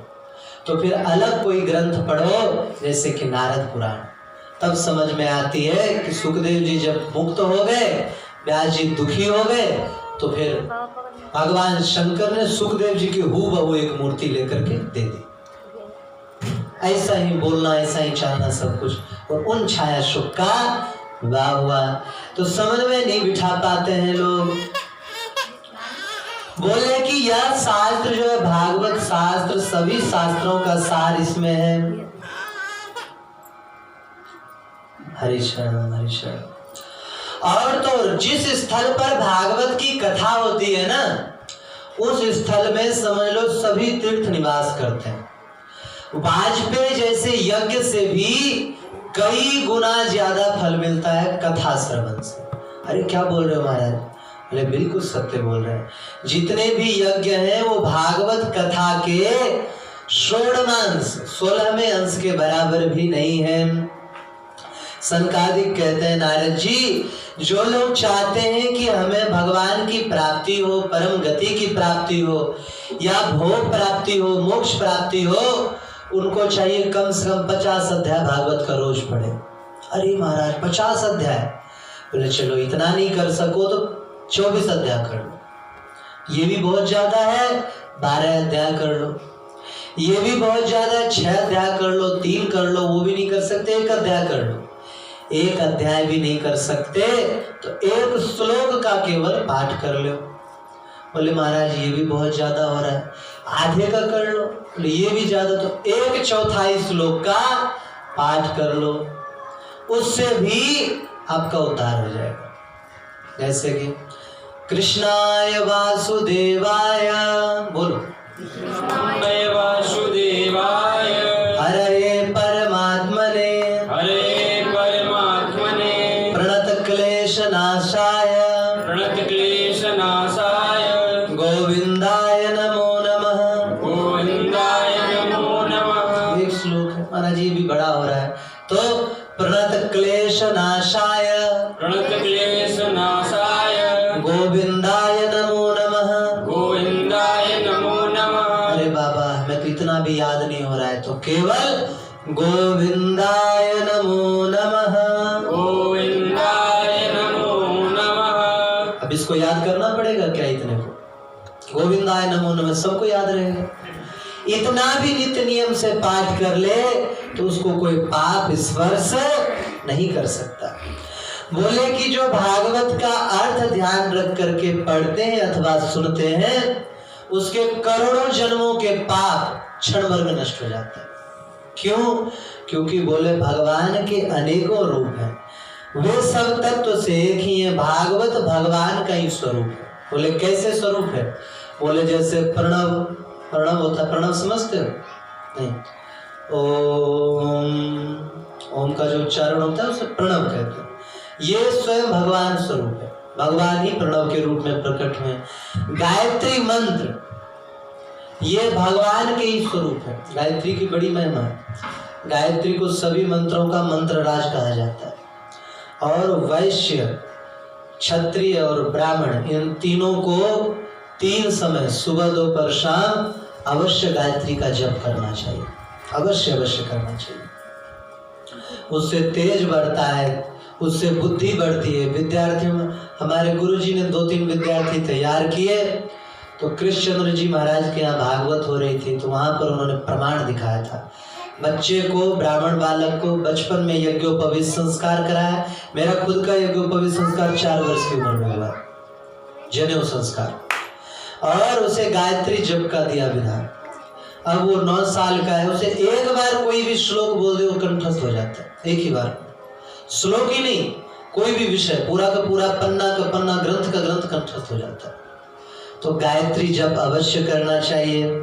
और 4 वेद भगवान के स्वरूप हैं। 12 मंत्र, ओम नमो भगवते वासुदेवाय, ये जो मंत्र है ये भगवान का स्वरूप है। इसको अगर व्यक्ति केवल 7 दिन 7 रात तक जपते रह जाए तो कहते हैं जितने भी ऋषि मुनि हैं, देवी देवता, भूत प्रेत सब दिखने लग जाते हैं। और बहुत लोगों ने इसका अनुभव किया। और 12 सूर्य, आदित्य, भगवान सूर्य जो है ये स्वयं भगवान है, स्वयं नारायण ही है, इसलिए इनका नाम एक है सूर्य नारायण। जयदयाल गोविंदका जी महाराज से किसी ने कहा, प्रभु आप तो भगवत दर्शन किए हुए हो, हमें भी कराए दो। बोले कल सुबह कराएंगे, चलो सबके सब। महाराज ऋषिकेश में हजारों लोगों की भीड़ गंगा किनारे जमा हो गई। प्रातः हुआ, सूर्य नारायण निकले, इन्होंने अर्घ दिया, लो दर्शन कर लियो। अरे ये तो सूर्य नारायण है। बोले यही तो साक्षात नारायण है। तुम्हारा भरोसा कम है इसलिए तुम्हें ये समझ में नहीं आ रहा। अब गंगा जल है वो भी जल है, साधारण फिल्टर वाटर है वो भी जल है, लेकिन महिमा तो तभी जानोगे ना जब श्रद्धा होगी गंगा जल में। नहीं तो गीत भी बना के लोग गाते हैं, मानो तो मैं गंगा माँ हूं नहीं तो बहता पानी। तो बोले तीर्थराज प्रयाग ये भी भगवान के स्वरूप है। संवत्सरात्मक काल भी भगवान है। ब्राह्मण, अग्निहोत्र, कामधेनु और एकादशी व्रत, एकादशी व्रत का जो पारायण, एकादशी व्रत का नियम पालन करता है उसे भी भगवान दर्शन देते हैं। तुलसी मैया, तुलसी जी का बड़ी महिमा है। एक व्यक्ति बहुत बड़ा पापी था, ये स्कंद में कथा आई हुई है। बहुत बड़ा पापी था, बैलगाड़ी से जा रहा था, बुढ़ापा आ चुकी थी, यमदूत दिखाई देने लग गए, डर के मारे गिर गया बैलगाड़ी से। अब यमदूत छू ही ना पाए उसे, छू ना पाए तो विष्णुदूत आए, उठा के ले गए उसे। बात क्या हो गई? बोले जहां वो गिरा कुछ तुलसी के पौधे वो उग रखे थे वहां पर, तुलसी के पौधे का स्पर्श मिला और स्पर्श मिलने मात्र से ही वो मुक्त हो गया। तो तुलसी के शास्त्रों में बड़ी महिमा है, बहुत महिमा है। और ऐसे भी जो 4-6 तुलसी रोज चबाएगा उसका इम्यूनिटी पावर बहुत बढ़ जाएगा। छोटे मोटे रोग तो उसको होंगे ही, मलेरिया डेंगू तक नहीं होंगे पाए, कोरोना फैल रहा है वो भी नहीं होगा तुलसी खाओ तो। मैं कोरोना मरीज के बीच में रहा था सेवा कार्य में, आरएसएस वालों के साथ चला गया। हमारे ये वृंदावन वाले संत ने फटकारा, अरे क्यों जा रहा है मरने के लिए, वहां पर सुर फैल रहा था। कहा मैं तो जाऊंगा, हो जाए तो हो जाए। हमारे कई साथियों को हुआ था, मुझे नहीं हुआ। केवल इसका कारण एक ही था, मैं नित्य नियम से 3 चीज का सेवन करता था, गौमूत्र का, तुलसी का और नीम का। सबको हुआ, मेरे जितने साथी थे सब एडमिट में ठीक भी हो गए, लेकिन मुझे नहीं हुआ। बस इतनी सी कारण है। तो तुलसी का नित्य सेवन करो तो उससे बहुत फायदे होते हैं। बुद्धि तेज करनी हो तो बच्चों को तुलसी खिला, बच्चों की बुद्धि तेज हो जाएगी। ना कुछ ले लो, बस चबा के पानी पी जाओ। बहुत लोग कहते हैं चबाना नहीं चाहिए, परंतु अगर चबाओगे नहीं तो वो अटक सकता है कहीं ना कहीं, आंत में चिपक सकता है। यकीन ना मानो तो ऐसे ही पानी लेकर के ऐसे हाथ पे चिपका तो हाथ पे चिपक जाएगा, और अंदर तो और भी गीला है सब कुछ, वो चिपक जाएगा, वो ठीक नहीं है। तो कूट लो, कूट करके ऐसे ले लो, या उसका रस बना करके ले लो। ये सब हमारे भारतीय ऋषि मुनियों के टोटके हैं। इन सब का पालन करने से फायदा बहुत होता है और इन सब का कोई साइड इफेक्ट नहीं होता। जैसे किसी को शुगर हो जाए, शुगर हो जाए तो इसके 2 इलाज। सबसे साधारण इलाज तो ये है, उसे बोल दो मिट्टी के बर्तनों में भोजन करो, बनाओ मिट्टी के बर्तन में, खाओ भी मिट्टी के बर्तन में। शुगर 1 महीने के अंदर पूरी तरह से जितना लेवल पे होना चाहिए आ जाएगा, कोई दवाई नहीं। कई लोगों पे हमने प्रयोग किया, बोले बाबा फिर भी कुछ दवाई दो, होम्योपैथिक उस समय दवाई किया करते थे इलाज। तो हमने उनको ऐसे ही बस 2-4 मीठी गोली वो होती है ना, ऐसे ही बिना दवाई डाले दे दिया संतुष्टि के लिए। वो खाया, मिट्टी के बर्तन में भोजन बना करके प्रसाद पाया, ठीक उससे ही हो गया। दूसरा कटेरी का बीज होता है, कटेरी का फल, ये खेतों पे लगाते हैं ना कटेरी, कांटे कांटे होते हैं, पीला पीला फल। उस जब पक जाए तो उसे ले आओ, रात्रि में पानी में से मसल करके 1 गिलास पानी में रख दो, प्रातः छान के पी लो।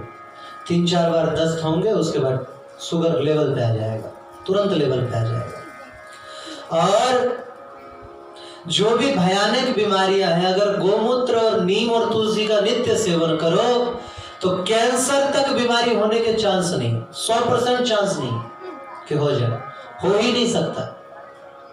पूज्य श्री रमेश बाबा महाराज के यहाँ पर एक व्यक्ति आया जिसको ब्लड कैंसर हो गया था। ब्लड कैंसर वाले कोई इलाज नहीं, उसका खून हर महीने सड़ जाता है, खत्म हो जाता है। तो बाबा ने केवल इतना बताया कि तू गोमूत्र पिया कर और गाय को जौ खिला दे, वो जौ निकल आए, गोबर में निकल आता है, तो उसे धो करके और उसे पका कर खाया कर, उसका बीज निकाल के। वो केवल 3-4 महीने किया, बिल्कुल स्वस्थ हो गया। 2008 या 9 की घटना है। तो तुलसी महारानी में, ठाकुर जी में कोई भी अंतर नहीं है।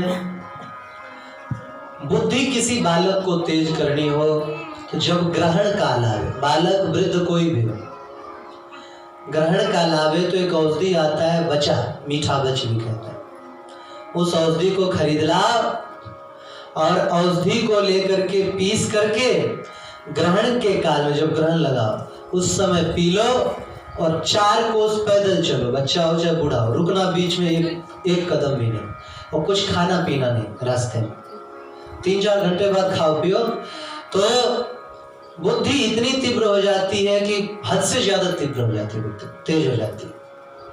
नियम इतना ही होता है, रुकना नहीं, रुक गए और तो कोई साइड इफेक्ट नहीं होगा, उल्टियां बहुत होंगी, बहुत उल्टियां होंगी। इस बात के प्रमाण फलारी बाबा महाराज जी के शिष्य संत रामधन जी महाराज, रामधन जी पूछ सकते हो उनको जाकर, रामधन जी फलारी बाबा, हाँ पुजारी जी। हरिशरणम हरिशरणम। चलो इसकी चर्चा करते रहे तो आयुर्वेद चर्चा हो जाएगी, फिर यहाँ भागवत नहीं रहेगा। बसंत ऋतु, पुरुषोत्तम मास जो भी चल रहा है और श्रीमद् भागवत महापुराण, ये सभी समान है, इनमें कोई भी अंतर नहीं। जो भागवत का पाठ करता है, भगवान का चिंतन करता है, गाय माता की सेवा करता है, उसे और जो भगवान का पूजन करता है, इन सबको बराबर ही फल मिलता है, बराबर फल मिलता है। तो बोले भागवत, अगर कोई व्यक्ति मरते समय भागवत का स्मरण कर ले तो उसे भगवान के लोक की प्राप्ति हो जाती है, और ना कर पाए तो उसके निमित्त तो कोई भागवत करा दे मरने के बाद, तब भी उसे भगवान की प्राप्ति हो जाती है। नारद जी से बोलते हैं सनत कुमार जी कि नारद जी थोड़ा सोचो तो सही, संसार में रखा ही क्या है, न जाने कहां से अपरिचित घर से लड़का ले आए या लड़की ले आए, ब्याह कर लिया, बोले मेरी अर्धांगिनी है। एक बहू बोल रही थी, ये सास बोल रही थी, अरे हमारे घर में जब से ये बहुरिया आई है सत्यानाश कर रखा है। हम वो सुन रहे थे, हमने पूछा माता जी मैंने सुना है कि आपकी सास का घर था, ये आप भी बहुरिया बन के आई थी यहाँ, कहीं ऐसा तो नहीं उनके सामने आपने सत्यानाश कर दिया हो और उससे पहले उसने सत्यानाश कर दिया हो? घर तो किसी का भी नहीं है, ये तो धर्मशाला है जी, बदलते रहेंगे व्यक्ति। घर कोई बना रहे हो, कोई कहे कि घर में रहने वाले हैं हम इसलिए हमारा घर है, तो आप लोग तो कम रहते हो। छिपकली कितनी देर रहती है घर में, वो दिन रात वहीं टंगी रहती है, वो भी सोचती होगी भैया हमारे घर में रहते हैं, नहीं सोचती होगी, दिन रात वहीं रहती है, छिपकली टंगी रहती है। तो बोले कहाँ से ले आते हैं स्त्री या पुरुष, बोलते हैं हमारा स्त्री हमारा पुरुष हो गया, फिर महाराज पुत्र हो गया, बोले मेरा पुत्र हो गया। दिन रात गधे की तरह काम करो और भागवत कथा में रुचि नहीं है तो समझ लो भरण पोषण में जीवन व्यतीत होता गया। तो उसमें और चंडाल में अंतर ही क्या। एक प्रातः काल एक आदमी चला, रास्ते में एक सूकर लेटा हुआ था तो ठोकर मारी उसे। सूकर बड़ा क्रोधित हो गया, अरे ठोकर क्यों मारी तूने मुझे, मैं श्रेष्ठ हूं। किस मामले में श्रेष्ठ हूं? बोले कि बता तुम्हारे पास कितनी बीवियां हैं? बोले एक बीवी। हमारे पास तो कई हैं, इस मामले में तो हम श्रेष्ठ हैं। सूकर सच में सूर श्रेष्ठ है। बच्चे कितने हैं? बोले कि एक। बोले एक, हमारे तो एक ही बार में 12-14 बच्चे हो जाते हैं, इस मामले में भी हम श्रेष्ठ हैं। बोले बच्चों के पढ़ाई लिखाई और तमाम चीज के लिए तुम कितना मेहनत करते हो? हमें कोई मेहनत नहीं करनी पड़ती। तुम्हें गद्दा पे सोने में भी नींद नहीं आती, करवट बदलते रहते हो, हम कीचड़ पे लेटे रहते हैं। तुम भोजन के लिए क्या क्या मेहनत करते हो, हमें कुछ नहीं करना पड़ता। तो किस मामले में तुम श्रेष्ठ हो? बेचारे से जवाब नहीं बना। तो श्री नारायण भट्ट जी महाराज ने कहा है, आप लोग भी जानते होंगे, भय निद्रा मैथुन हंसी ये नर पशु समान। पशु भी भय करता है, मनुष्य भी मरने से डरता है। मैथुन बच्चे पैदा करना पुरुष भी जानता है, मनुष्य भी और पशु भी। निद्रा सोना पशु भी सोता है, मनुष्य भी सोता है। हंसी, अपनी हंसी खुशी के लिए वो भी उछलता कूदता है, मनुष्य भी करता है। तो जब ये दोनों में समान है तो क्या अंतर हुआ? बोले एक अंतर हुआ, मनुष्य भगवान की भक्ति कर सकता है, पशु नहीं कर सकता, उसमें समझ नहीं है, बस इतना सा अंतर है। तो बोले अगर मनुष्य शरीर पाकर के भी भगवान का भजन नहीं किया, भागवत कथा का श्रवण नहीं किया, उसमें और चंडाल में कोई भी अंतर नहीं। बोले उसने तो अपनी माता को प्रसव पीड़ा देने के लिए ही केवल पैदा हुआ है, वो तो जीवित ही मरे के समान। इस संसार में केवल मनुष्य का सिर सामने होता है, ऊंचा होता है, बाकी जितने भी जीव हैं सबका सिर नीचे होता है। ध्यान दिया कभी? जितने जानवर हैं सिर नीचे होता है, पक्षी हो पशु हो कोई भी हो, केवल मनुष्य का सिर ऊंचा होता है। क्यों? क्योंकि वो भगवान का कथा सुन सकता है, वो भगवान की भक्ति कर सकता है। तो बोले महाराज दुनिया में सब कुछ प्राप्त हो सकता है, परंतु भागवत कथा कृष्ण कथा मिलना दुर्लभ है। अरे बाबा दुर्लभ का लोग रोज कर रहे हैं, लोग खूब भागवत कर रहे हैं। बोले भागवत जो कर रहे हैं उसको भी दुर्लभ है, क्योंकि उससे भी भागवत से कोई मतलब नहीं। क्या मतलब? लोभी गुरु लालची चेला, दोनों नरक में ठेलम ठेला। भागवत व्यास बोले हमें इतना रुपया चाहिए, और जजमान ने सोचा कि भाई भागवत करा रहे हैं, हमारा इतना नाम हो जाए, दोनों लोभी लालची दोनों नरक में पड़े रहेंगे। तो कहा, बोले महाराज क्या भागवत सुनने सबका उद्धार हो जाए? कोई भी सुना है? बोले अरे ऐसा नहीं है। दूध, शास्त्रों में दूध को अमृत कहा गया। क्या? दूध अमृत है। बीमार पड़ जाए दूध का सेवन करवाते हैं, लेकिन उसमें सांप का मुंह लग जाए तो वही जहर बन जाता है।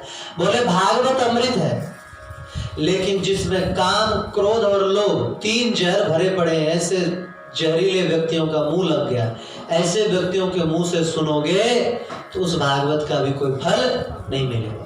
इतना तो होगा, थोड़ी बहुत चर्चा होगी, कोई बात नहीं, थोड़ी देर अशुभ कर्म करने से बच जाओगे, थोड़ी देर ताश खेलने से बच जाओगे जब तक वहां बैठे हो, लेकिन उसका कोई भी फायदा नहीं होगा। तो भागवत कथा सुननी भी चाहिए अच्छे महापुरुषों से। बोले महाराज कितने दिन का होना चाहिए? बोले अरे ये क्या प्रश्न पूछ लिया। बोले भागवत कथा तो जब मिले तब सुनो। बोले महाराज एक चीज समझ में नहीं आई, ये सप्ताह विधि कब से आरंभ हो गई? बोले सुनो, सप्ताह विधि जब परीक्षित महाराज जी को 7 ही दिन बचा था, सुखदेव जी ने सोचा कि इनको कैसे अब उद्धार करें, ज्यादा दिन समय नहीं है। और केवल परीक्षित जी की बात नहीं थी, हम लोगों के पास कितने दिन बचे होंगे? कितने दिन होते हैं हमारे पास? सभी 7 दिन के भीतर ही मरते हैं कि नहीं मरते? 8वां दिन है कोई? अंग्रेजी में भी 8वां दिन नहीं है, हिंदी की तो बात है। इसी 7 दिन में किसी ना किसी दिन में हमें मर जाना है। और तो सुख ये युधिष्ठिर महाराज को तो 7 दिन का भरोसा था कि 7 दिन से पहले नहीं मरेंगे। हम लोगों को भरोसा है क्या? 7 घंटे का भरोसा नहीं, 7 मिनट का नहीं महाराज, 7 सेकंड का भरोसा नहीं है। यहाँ पर करेला गांव में रहते थे, घटना सुनाई। कोई आया सत्संग में बैठा, और बैठने के बाद पूरा सत्संग सुनने के बाद वही लुढ़क गए, जय सिया राम। तो क्या हम लोगों को भरोसा? आप देखो कथा में गया, कथा सुन के गया तो उसका पक्के रूप से वैकुंठगामी हुआ। तो बोले भरोसा नहीं था, इसलिए इन्होंने और फिर सोचा संसारी जीव भी क्या पता समय निकाल पाए ना निकाल पाए ज्यादा दिन के लिए। देखो निकाल पाओ तो सबसे श्रेष्ठ बात है कि भागवत को विस्तार से सुनो, ना निकाल पाए तो कम से कम 7 दिन का तो सुनो। इसलिए श्री सुखदेव जी महाराज ने 7 दिन की कथा का नियम बना दिया। बोले महाराज एक चीज समझ में नहीं आया, सप्ताह कथा में इतनी शक्ति कैसे बढ़ गई? बोले अरे किसी वस्तु में शक्ति नहीं होती, शक्तिवान की शक्ति होती है। हमने देखा एक बार एक कुत्ता सामने से भौंक रहा था, एक हमारे भी आश्रम में कुत्ता पाल रखा था महाराज जी ने। अब हम जब पास में गए तो हमारा जो कुत्ता था पहले पूंछ को पैर के नीचे दबा के शांत पड़ा था, और हमें देखते वो गुर्राने लग गया और भाव भाव करने लग गया। हमने कहा कुत्तों की लड़ाई में हम काहे को बीच में जाए, हम वापस आए, फिर पूंछ नीचे दबा ली, उसके बेचारा शांत बैठ गया। तब हमें समझ में आई बात कि भैया इसमें अपनी शक्ति नहीं, हमारी शक्ति के बल पे कूद रहा था, हमारी शक्ति के बल पे कूद रहा था। अभी कल की खबर आई है कि कोई ऐसा मुस्लिम था कि जिसके घर पे जाने पे पूरी फोर्स को भी डर लगता था। कल की ही न्यूज आई है। लेकिन आज योगी जी ने पावर दिया तो एक साधारण सा कोई पुलिस ऑफिसर गया, उसका घर तोड़वा दिया बुलडोजर से। पावर किसका है? पावर ऊपर वाले का, शक्तिमान का पावर है, शक्तिमान की शक्ति। तो भागवत में ऐसे शक्ति नहीं है, भगवान ने शक्ति भर दी इसमें। बोले एक दृष्टांत सुनो।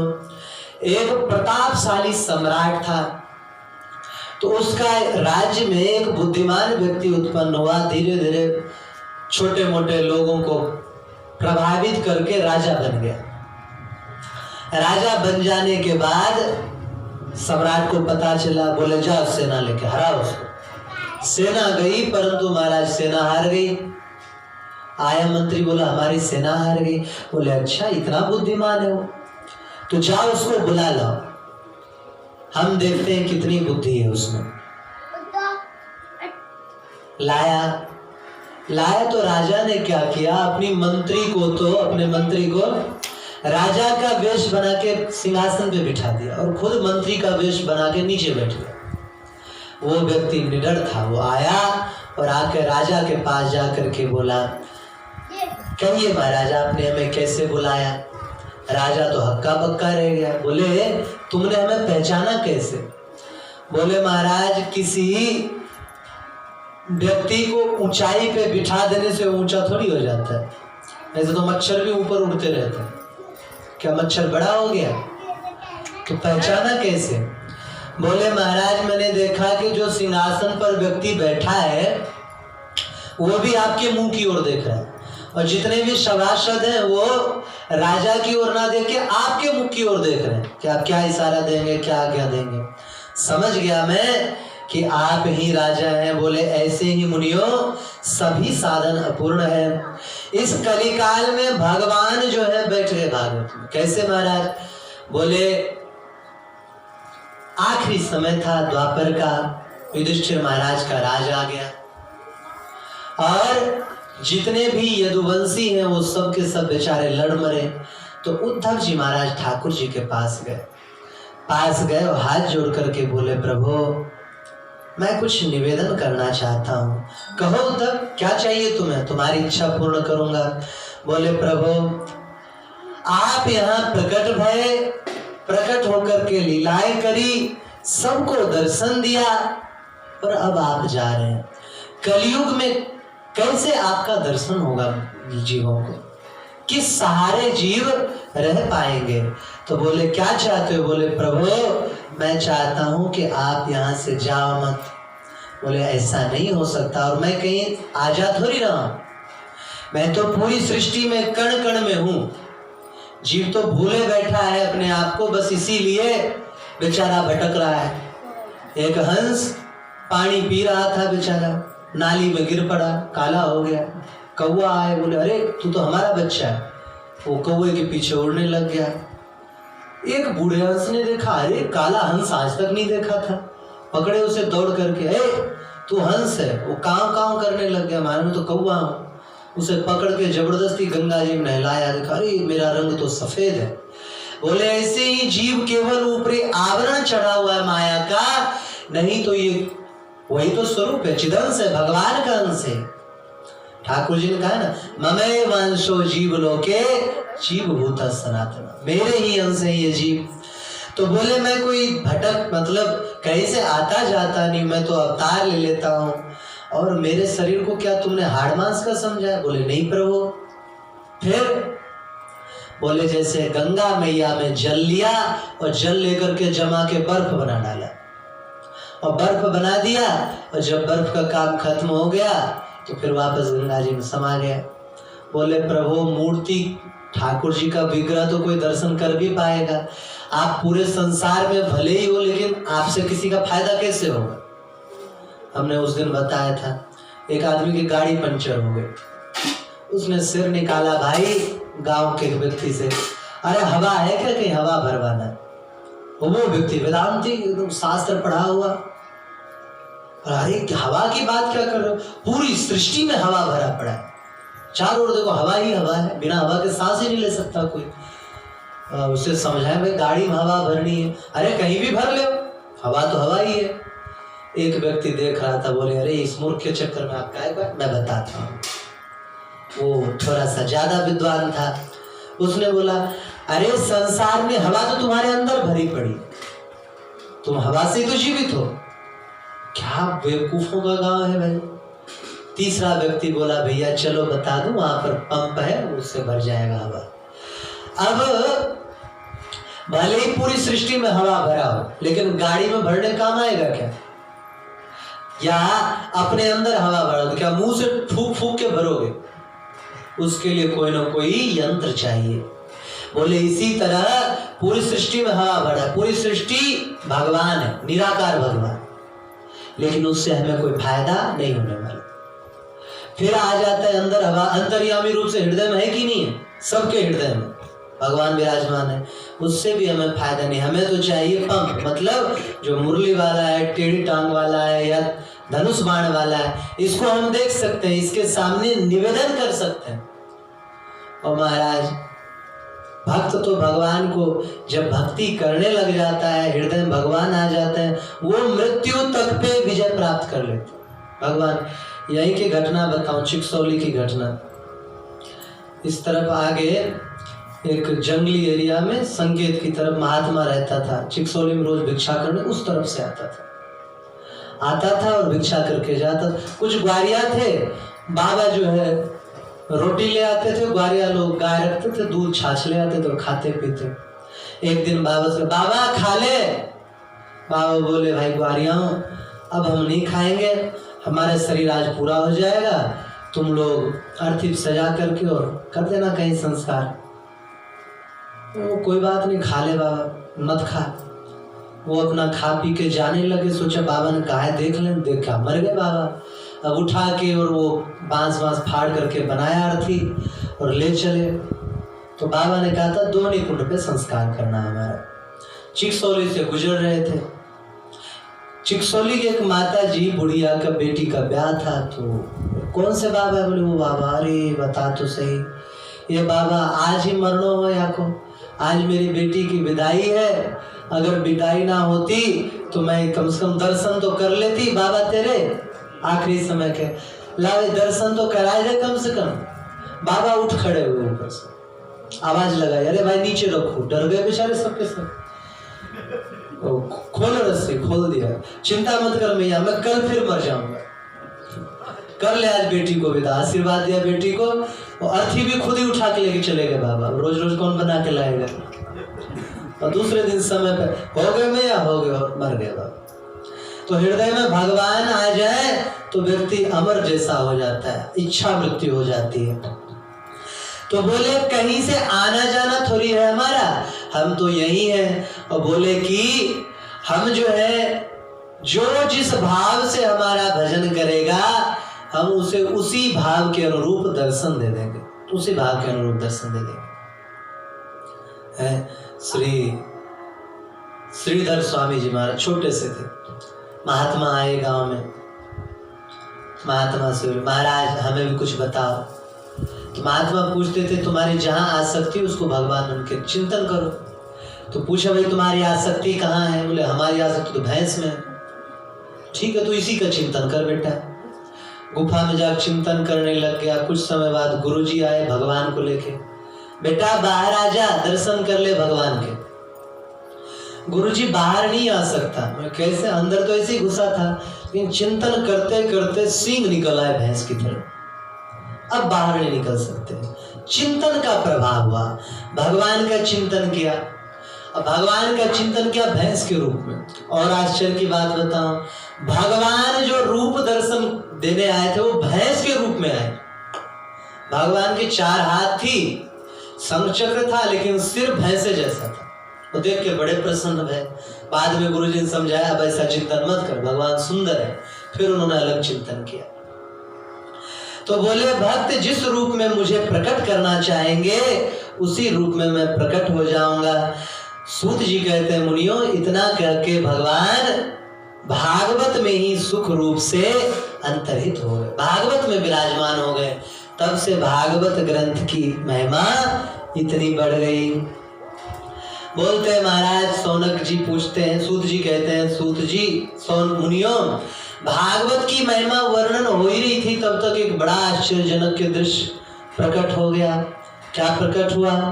बोले जब सनकादिक कथा कर रहे थे, महिमा बखान कर रहे थे, उसी समय एक परम सुंदरी तेजस्विनी युवती प्रकट हो गई और दो छोटे छोटे बच्चे भी उनके साथ थे। महाराज नाचते गाते और श्री कृष्ण गोविंद हरे मुरारे हे नाथ नारायण वासुदेव का कीर्तन करते हुए और वहां पर प्रकट हो गए और उस कीर्तन की ध्वनि को देख के सबके सब मुक्त हो गए।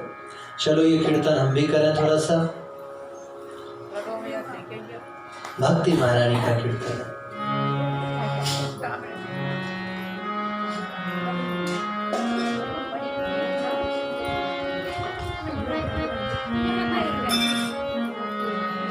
श्री कृष्ण गोविंद हरे मुरारे हे नाथ नारायण वासुदेव।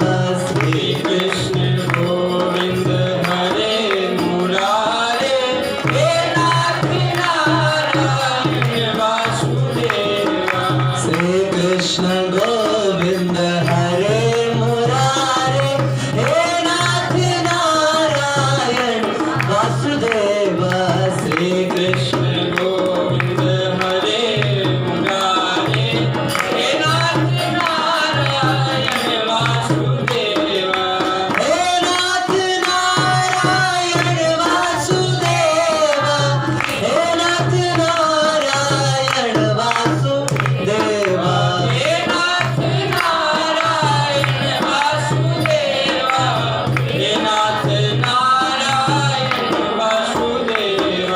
श्री कृष्ण गोविंद हरे मुरारे हे नाथ नारायण वासुदेव। श्री कृष्ण गोविंद हरे मुरारे हे नाथ नारायण वासुदेव। हरिशरण। तो बोले इतने तन्मयता के साथ कीर्तन कर रही थी कि महाराज सभी दिशाओं में उस सुमधुर गान का रौनक प्रतिध्वनि फैल रहा था, गूंज रहा था। जो उस देवी को देख करके सबके मन में प्रश्न हो आया। नारद जी के मन में, अरे इस देवी को तो कहीं देखा है, अरे ये तो भक्ति महारानी है।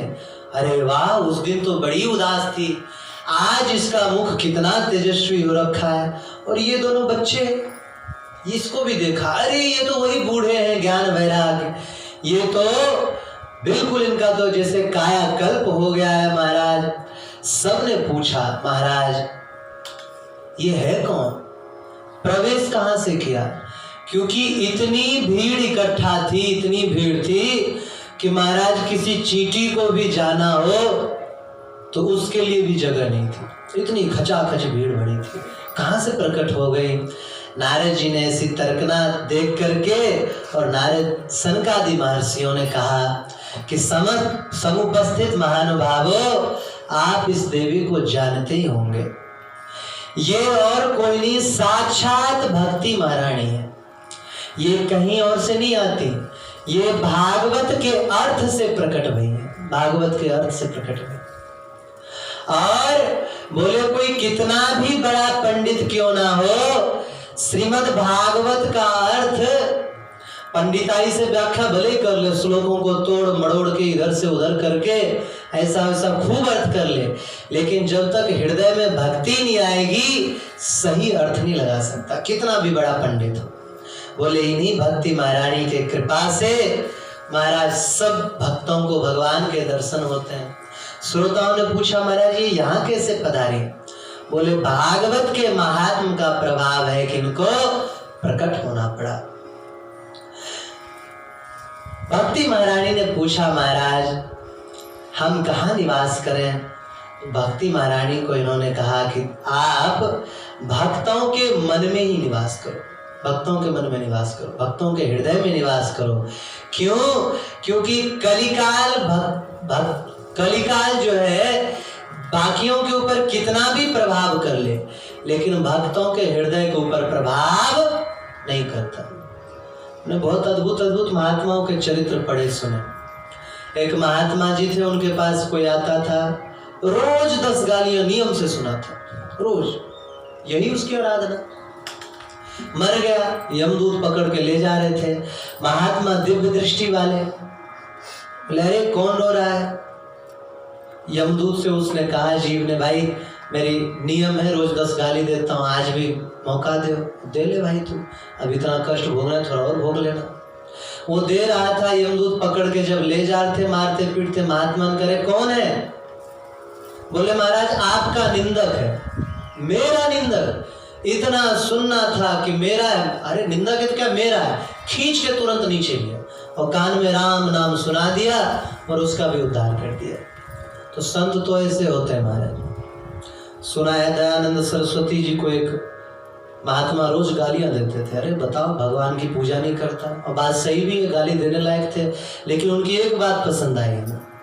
एक दिन वो महात्मा बीमार पड़ गए, अच्छा ज्यादा ही बीमार पड़ गए, तो दयानंद सरस्वती जी फलों की टोकरी लेकर के गए, ले महाराज खाओ, खा के स्वस्थ हो जाओ, तब हमें कृपा करके गालियां सुनाना। अभी कहाँ की बात है? हाँ, करेला की ही बात है। एक गंजेरी बाबा को हमने 2-4 थप्पड़ दे के भगा दिया था। घटना ऐसी घट गई, रोज कथा के समय हमारे भक्त समुदाय के अलावा उनका भी एक समाज जुड़ता है, गजेड़ियों का, और हा हा ही ही हु हु होता रहता था उनका। 1-2 दिन प्यार से समझाया, नहीं माने, तो हमारी निंदा भी करने लग गया। तो निंदा करो, कोई बात नहीं। एक दिन क्या है, बहुत सुबह से गाली देने बैठा, शाम तक बीमार पड़ गया बेचारा। तो कितना बोलोगे भाई, बीमार पड़ जाओगे। कभी बोल के देखो, सुबह शाम तक बोलोगे बीमार पड़ जाओगे, एनर्जी खत्म होती है। फिर आया महाराज, कुछ पैसा चाहिए, किस लिए? दवाई कराने। ले गए, बरसाना दवाई करा के लाए। दूसरे दिन दोपहर, भाई ठीक तो हो गया बंदा, वीकनेस आई थी, वो ग्लूकोज चढ़वा दिया हमने। महाराज भूख लगी है, रोटी बनाई, भोग लगा के पवा दिया। उसके बाद प्रसाद पाने फिर गाली देना चालू हुआ। बहुत देर तक गालियां बका। ने कहा कोई बात नहीं। वहां के महंत श्री अर्जुन दास जी महाराज, उनको गालियां बकने लगा। ने कहा बेटा अब तेरे टाइम भर गए, वो कमरा इसलिए रहने के लिए थोड़ी देर तुम यहाँ गालियां बको, 2-4 थप्पड़ दे के भगा दिया उसको वहां से।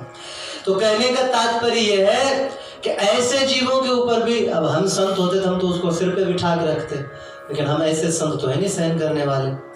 तो संत ऐसे होते हैं जो उनको अपमान भी करे, उमा संत की यह बड़ाई, मंद करत जे करत भलाई।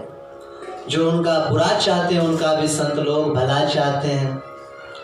तो बोले कलयुग में बाकी जीवों के ऊपर भले ही प्रभाव पड़ जाए, लेकिन जिसके हृदय में भगवान का प्रेम है, भगवान की भक्ति है, तो बोले भक्तों के ऊपर ऐसा प्रभाव कलयुग का बिल्कुल नहीं पड़ पाएगा जिससे वो दुष्ट आचरण करे। इसलिए हे भक्ति महारानी, आप इनके हृदय में महाराज वास कर लो।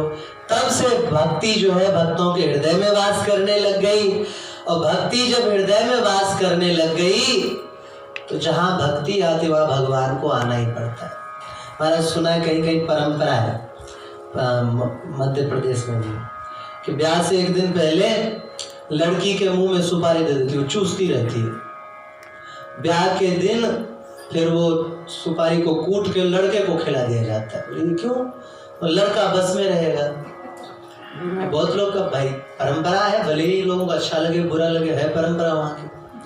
और लोग करवाते भी, कोई टोना करता है, कोई टोटका करवाता है।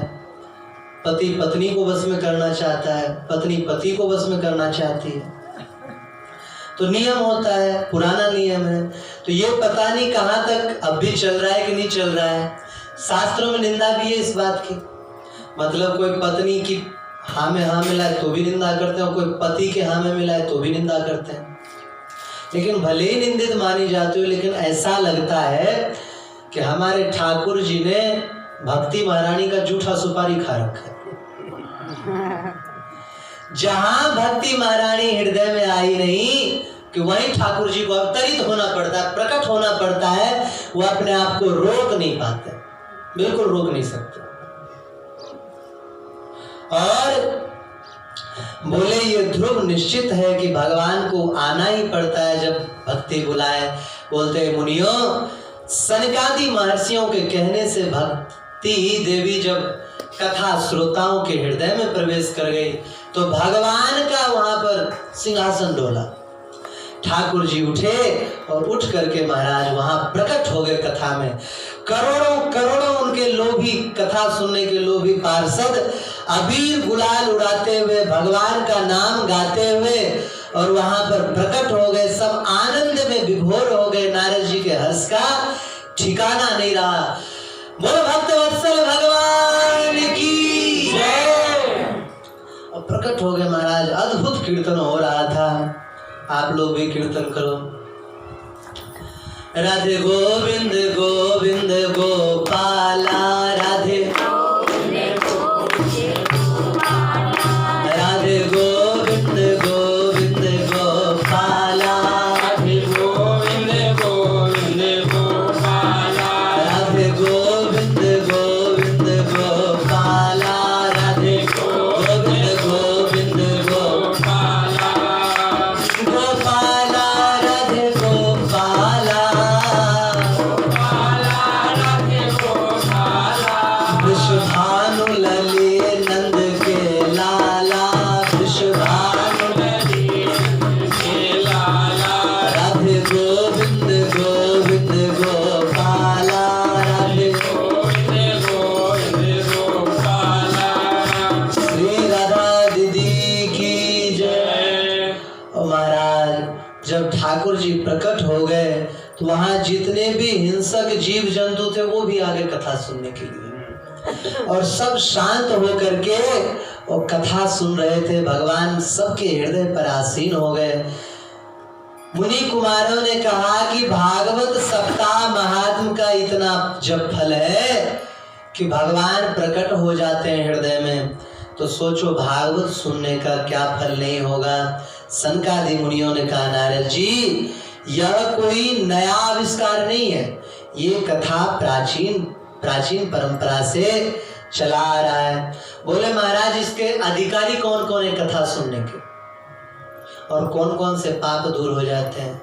बोले कि भाई इसके अधिकारी सभी नर नारी पशु पक्षी की जो हत्या करते हैं वो भी अधिकारी हैं, क्रोध की मूर्ति वो भी अधिकारी हैं, माता पिता का जो हत्या तक कर चुका वो भी सुने पवित्र हो जाएगा, गुरु हत्या कर दिया वो भी पवित्र हो जाएगा, गौघाती भी पवित्र हो जाएगा।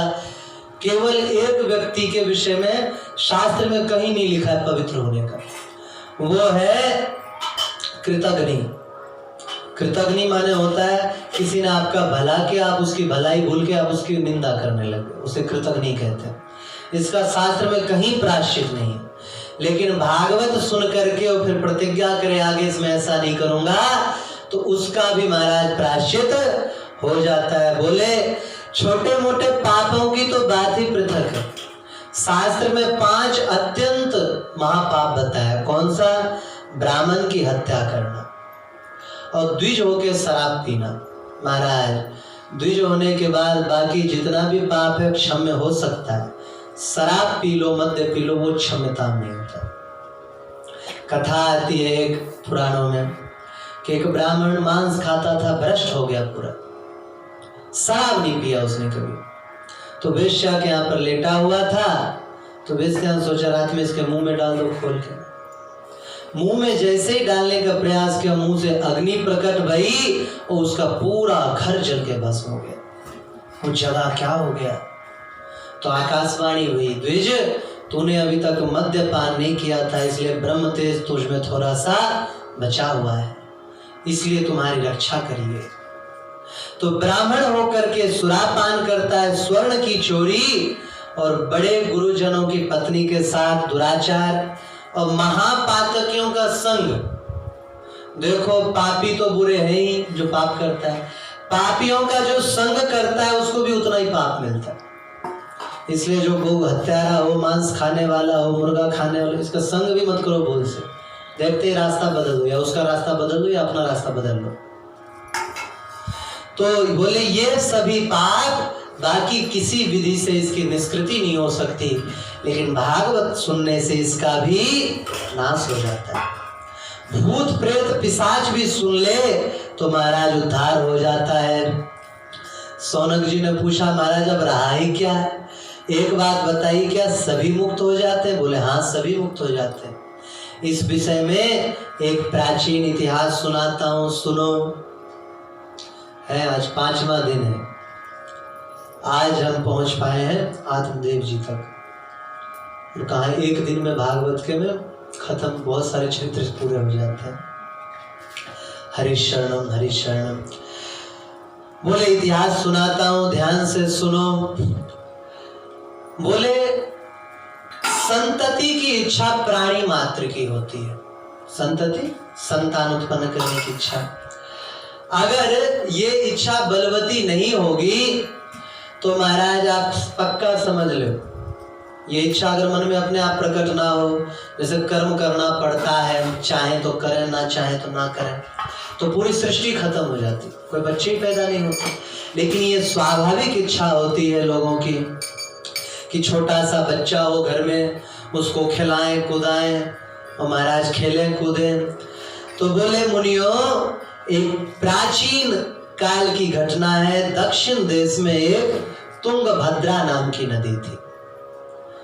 नदी दो अलग अलग है, तुंगा नदी और भद्रा नदी। ये दोनों जब मिल जाती है तब उसको तुंगभद्रा कहते हैं। तो बोले तुंगभद्रा नदी के किनारे एक अत्यंत सुंदर रमणीय नगर था, और उस नगर में चारों वर्ण के ब्राह्मण वास करते थे। उसमें एक कर्मकांडी ब्राह्मण रहता था जिनका नाम था आत्मदेव। तेजस्वी था, वेदों का ज्ञाता था, ब्राह्मण था, धनी था। धनी होने के दो ही उपाय हैं, एक तो व्यापार करो, दूसरा भिक्षा। अरे महाराज भिक्षा करने से कैसे हो जाएगा? पूछा। बोले महाराज व्यापार की तो कोई सीमा भी है, भिक्षा की तो कोई सीमा ही नहीं। साधारण भी देख लो तो एक भिखारी हिंदू बन करके बैठा था तो विधर्मी हिंदू मंदिर के आगे। वो जब मरा तो उसके बैंक अकाउंट में 27 करोड़ रुपए इकट्ठे मिले। 27 करोड़ अब भिखारी के पास। धन्य हो महाराज ऐसे भिखारी। तो बोले भिक्षा में लाभ ही लाभ होता है। भिक्षा केवल घर घर जाकर के मांगने से नहीं होता, भिक्षा कई प्रकार के होते हैं। जैसे कोई यज्ञ के नाम पे मांग लाते हैं, कोई पाठशाला के नाम पे मांगते हैं, कोई मंदिर के नाम पे, गौशाला, धर्मशाला, अतिथिशाला, औषधिशाला और जाने किन किन शालाओं के नाम पे मांगते हैं। तो वो भी तो भिक्षा ही है, वो भी भिक्षावृत्ति ही है। महाराज जितनी भी बड़ी बड़ी संस्थाएं हैं, ये जो बड़ी बड़ी कोठियां देख रहे हो, इतनी बड़ी ठाठ बाट से गाड़ी में घूम रहे, भिक्षावृत्ति से ही तो घूम रहे। बोले महाराज व्यापारी व्यक्ति तो साधारण गृहस्थी के लिए तो 10-15 लोगों का परिवार को भोजन कराना मुश्किल हो जाता है, लेकिन जो ये भिक्षावृत्ति वाले हैं इनके आश्रमों में हजारों लोग पल जाते हैं। रमेश्वर महाराज के यहाँ पर हजारों लोग प्रसाद पा जाते हैं, हजारों गाय पलती हैं, भिक्षावृत्ति से ही तो पलती हैं। बोले महाराज आगे सुनिए। तो बोले उस ब्राह्मण की स्त्री का नाम था धुंधुली। वो देखने में बड़ी सुंदर थी, बहुत सुंदर, उत्तम कुल था, लेकिन एक उसमें दोष था। क्या? हठ की बड़ी पक्की थी और झगड़ालू प्रकृति की औरत थी। जब तक किसी से लड़ाई झगड़ा ना कर ले तब तक महाराज उसके पेट का पानी नहीं पचता था, पचता ही नहीं था। हमारे गुरु आश्रम में, नारायण महाराज जी का आश्रम, संत था ऐसा ही, सबसे लड़ता था, हद कर दी थी उसने, चाहे नाक में दम कर दिया। लोगों ने शिकायत करी महाराज जी ऐसे। बोले उससे बोलो ही मत एकदम। अब कोई बोले ही नहीं, कुछ कोई नहीं बोले। हम छोटे से थे, हमसे प्राय कोई लड़ता झगड़ता नहीं था। हम थोड़े ऊट पटांग खोपड़ी के व्यक्ति थे। एक व्यक्ति हमसे लड़ा था तो हम उस समय तो कुछ नहीं बोले, गाली दिया उसने। बाद में गए और पत्थर ढूंढ के लाए थे और खोपड़ी पे दे मारी उसको। फिर नारायण महाराज जी के गोद में जाके छुप गए। कोई कुछ नहीं कहता, तो हमसे कोई नहीं लड़ता था। अब उसने देखा कि अब कोई लड़ ही नहीं रहा, बेचारा शाम हो गया, भूखा, अच्छा खा भी नहीं रहा है, अच्छे अच्छे पदार्थ पड़े खा नहीं रहा है। तो महाराज जी ने कहा कि भाई भोजन क्यों नहीं करता है? नहीं महाराज कुछ नहीं, बस इससे।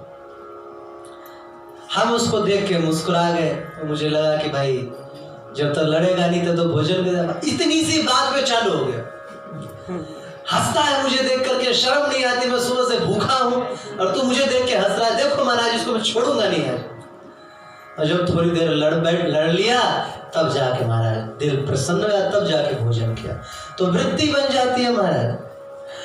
मतलब जिसके घर गई उससे बात बनाती रही, लड़ झगड़ करके आई, उसका स्वभाव किसी को अच्छा नहीं, ब्राह्मण को भी अच्छा नहीं लगता, लेकिन करें क्या महाराज, परलोक का भय है, धर्म का बंधन है, कोई काठ का जुआ तो है नहीं कि उतार के रख दिया। मुसलमानों में होता होगा तलाक तलाक तलाक हो गया, पति पत्नी अलग। हमारे यहाँ पर तो पत्नी बेलन से मुंह तोड़ देगी, हिंदुओं में बड़ा है तलाक वाला। तो इन्होंने अग्नि को साक्षी देके धर्म पूर्वक ब्राह्मणों के सामने ब्याह किया था, तो फिर कैसे छोड़ सकते हैं। तो ब्राह्मणों ने इन्होंने एक ही काम किया, वो आपस में लड़ाएंगी कभी नहीं। क्यों? बोले ये हाँ में हाँ मिलाते और ना में ना मिलाते। कैसे? अगर पत्नी बोलती धुंधली रात में कि देखो दिन हो रहा है, तो सूरज दिखाने लगता, वो देखो सूरज कितना तेज निकल रहा है, चलो चलो घर के अंदर चलो, धूप हो रही है। और वो अगर दिन को रात बोलती तो तारे दिखाने लग जाते। इसलिए कभी लड़ाई इनकी आपस में नहीं होती थी। ऐसे ही बड़ी अच्छी थी, सुंदर स्वादिष्ट भोजन बनाती, घर को चमका के रखती, पति की सेवा करती। जब काम पूरा हो जाता तब जाती लोगों से लड़ने के लिए, स्त्रियों से, और जाती तो एक झाड़ी में जल भर के ले जाते। जल भर गाली देते देते कंठ सूख जाता था, तो पानी पी पी करके वो महाराज लड़ा करते थे। ऐसी स्वभाव की थी। अच्छा, ब्राह्मण के पास कोई कमी नहीं थी, सुंदर स्त्री थी, पति से वो कलह करती नहीं थी। केवल एक दुख था बेचारे को, क्या? उसके पास कोई भी संतान नहीं थी, कोई संतान नहीं थी।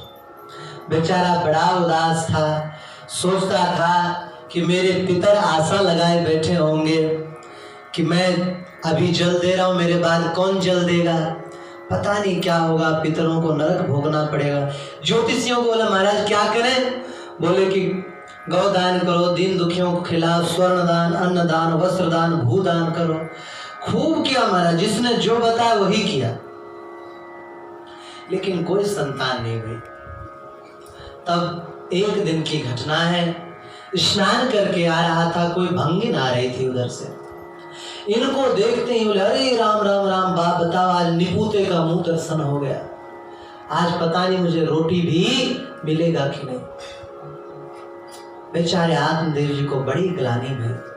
उन्होंने कहा मैं पवित्र ब्राह्मण, त्रिकाल संध्या करता हूँ, पवित्रता से रहता हूँ, यज्ञ करता हूँ, धर्म का पालन करता हूँ, केवल मेरे पुत्र नहीं है, इतने मात्र से ही मैं देखने में भी अपवित्र हो गया, देखने से लोगों को भोजन नहीं मिलेगा। बोले जब संतान नहीं तो जैसा घर वैसा ही बन। और महाराज प्रातः काल ही निकल पड़े। ग्रीष्म काल था, बिना घरवाली को बताते, बोले जाके तपस्या करूंगा, या तो संतान प्राप्त करूंगा या मर जाऊंगा, ऐसे घर नहीं लौटूंगा।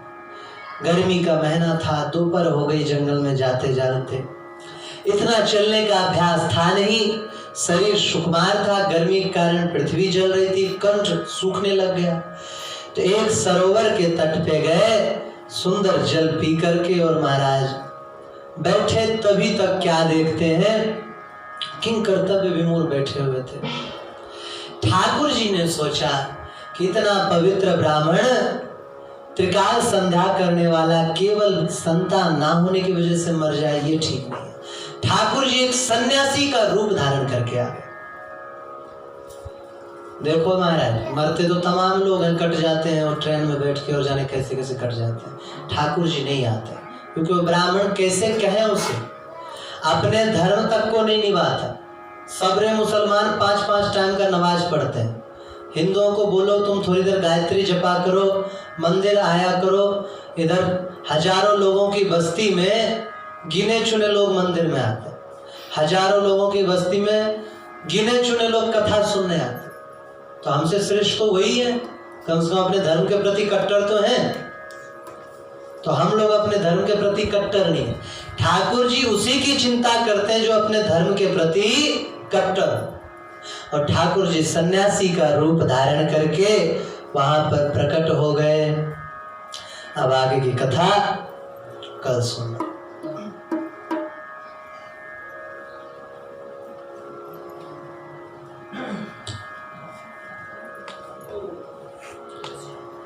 हरि शरणम हरि शरणम हरि शरणम।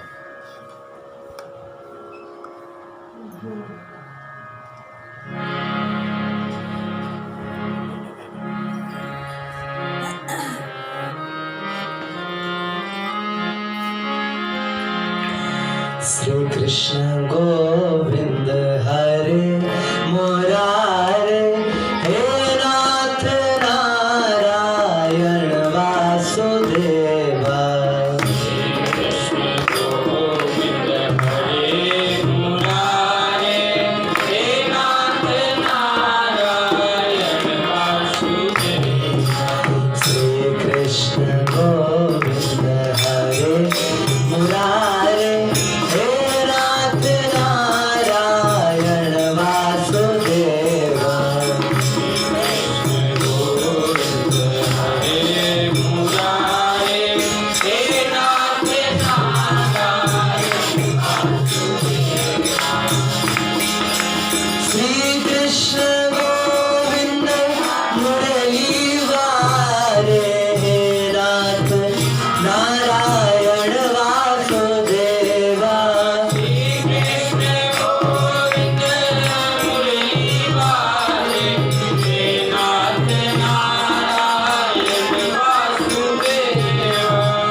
सरकार की जय। श्री गौरी शंकर भगवान की जय। श्री हनुमान जी महाराज की जय। भारत माता की जय।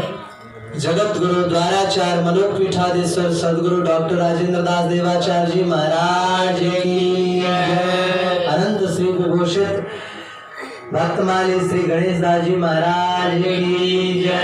श्री कृष्ण दास बाबा की जय। सभी संत हरिभक्तों की जय। जय जय श्री राधेश्याम, जय जय श्री सीताराम। हर हर महादेव।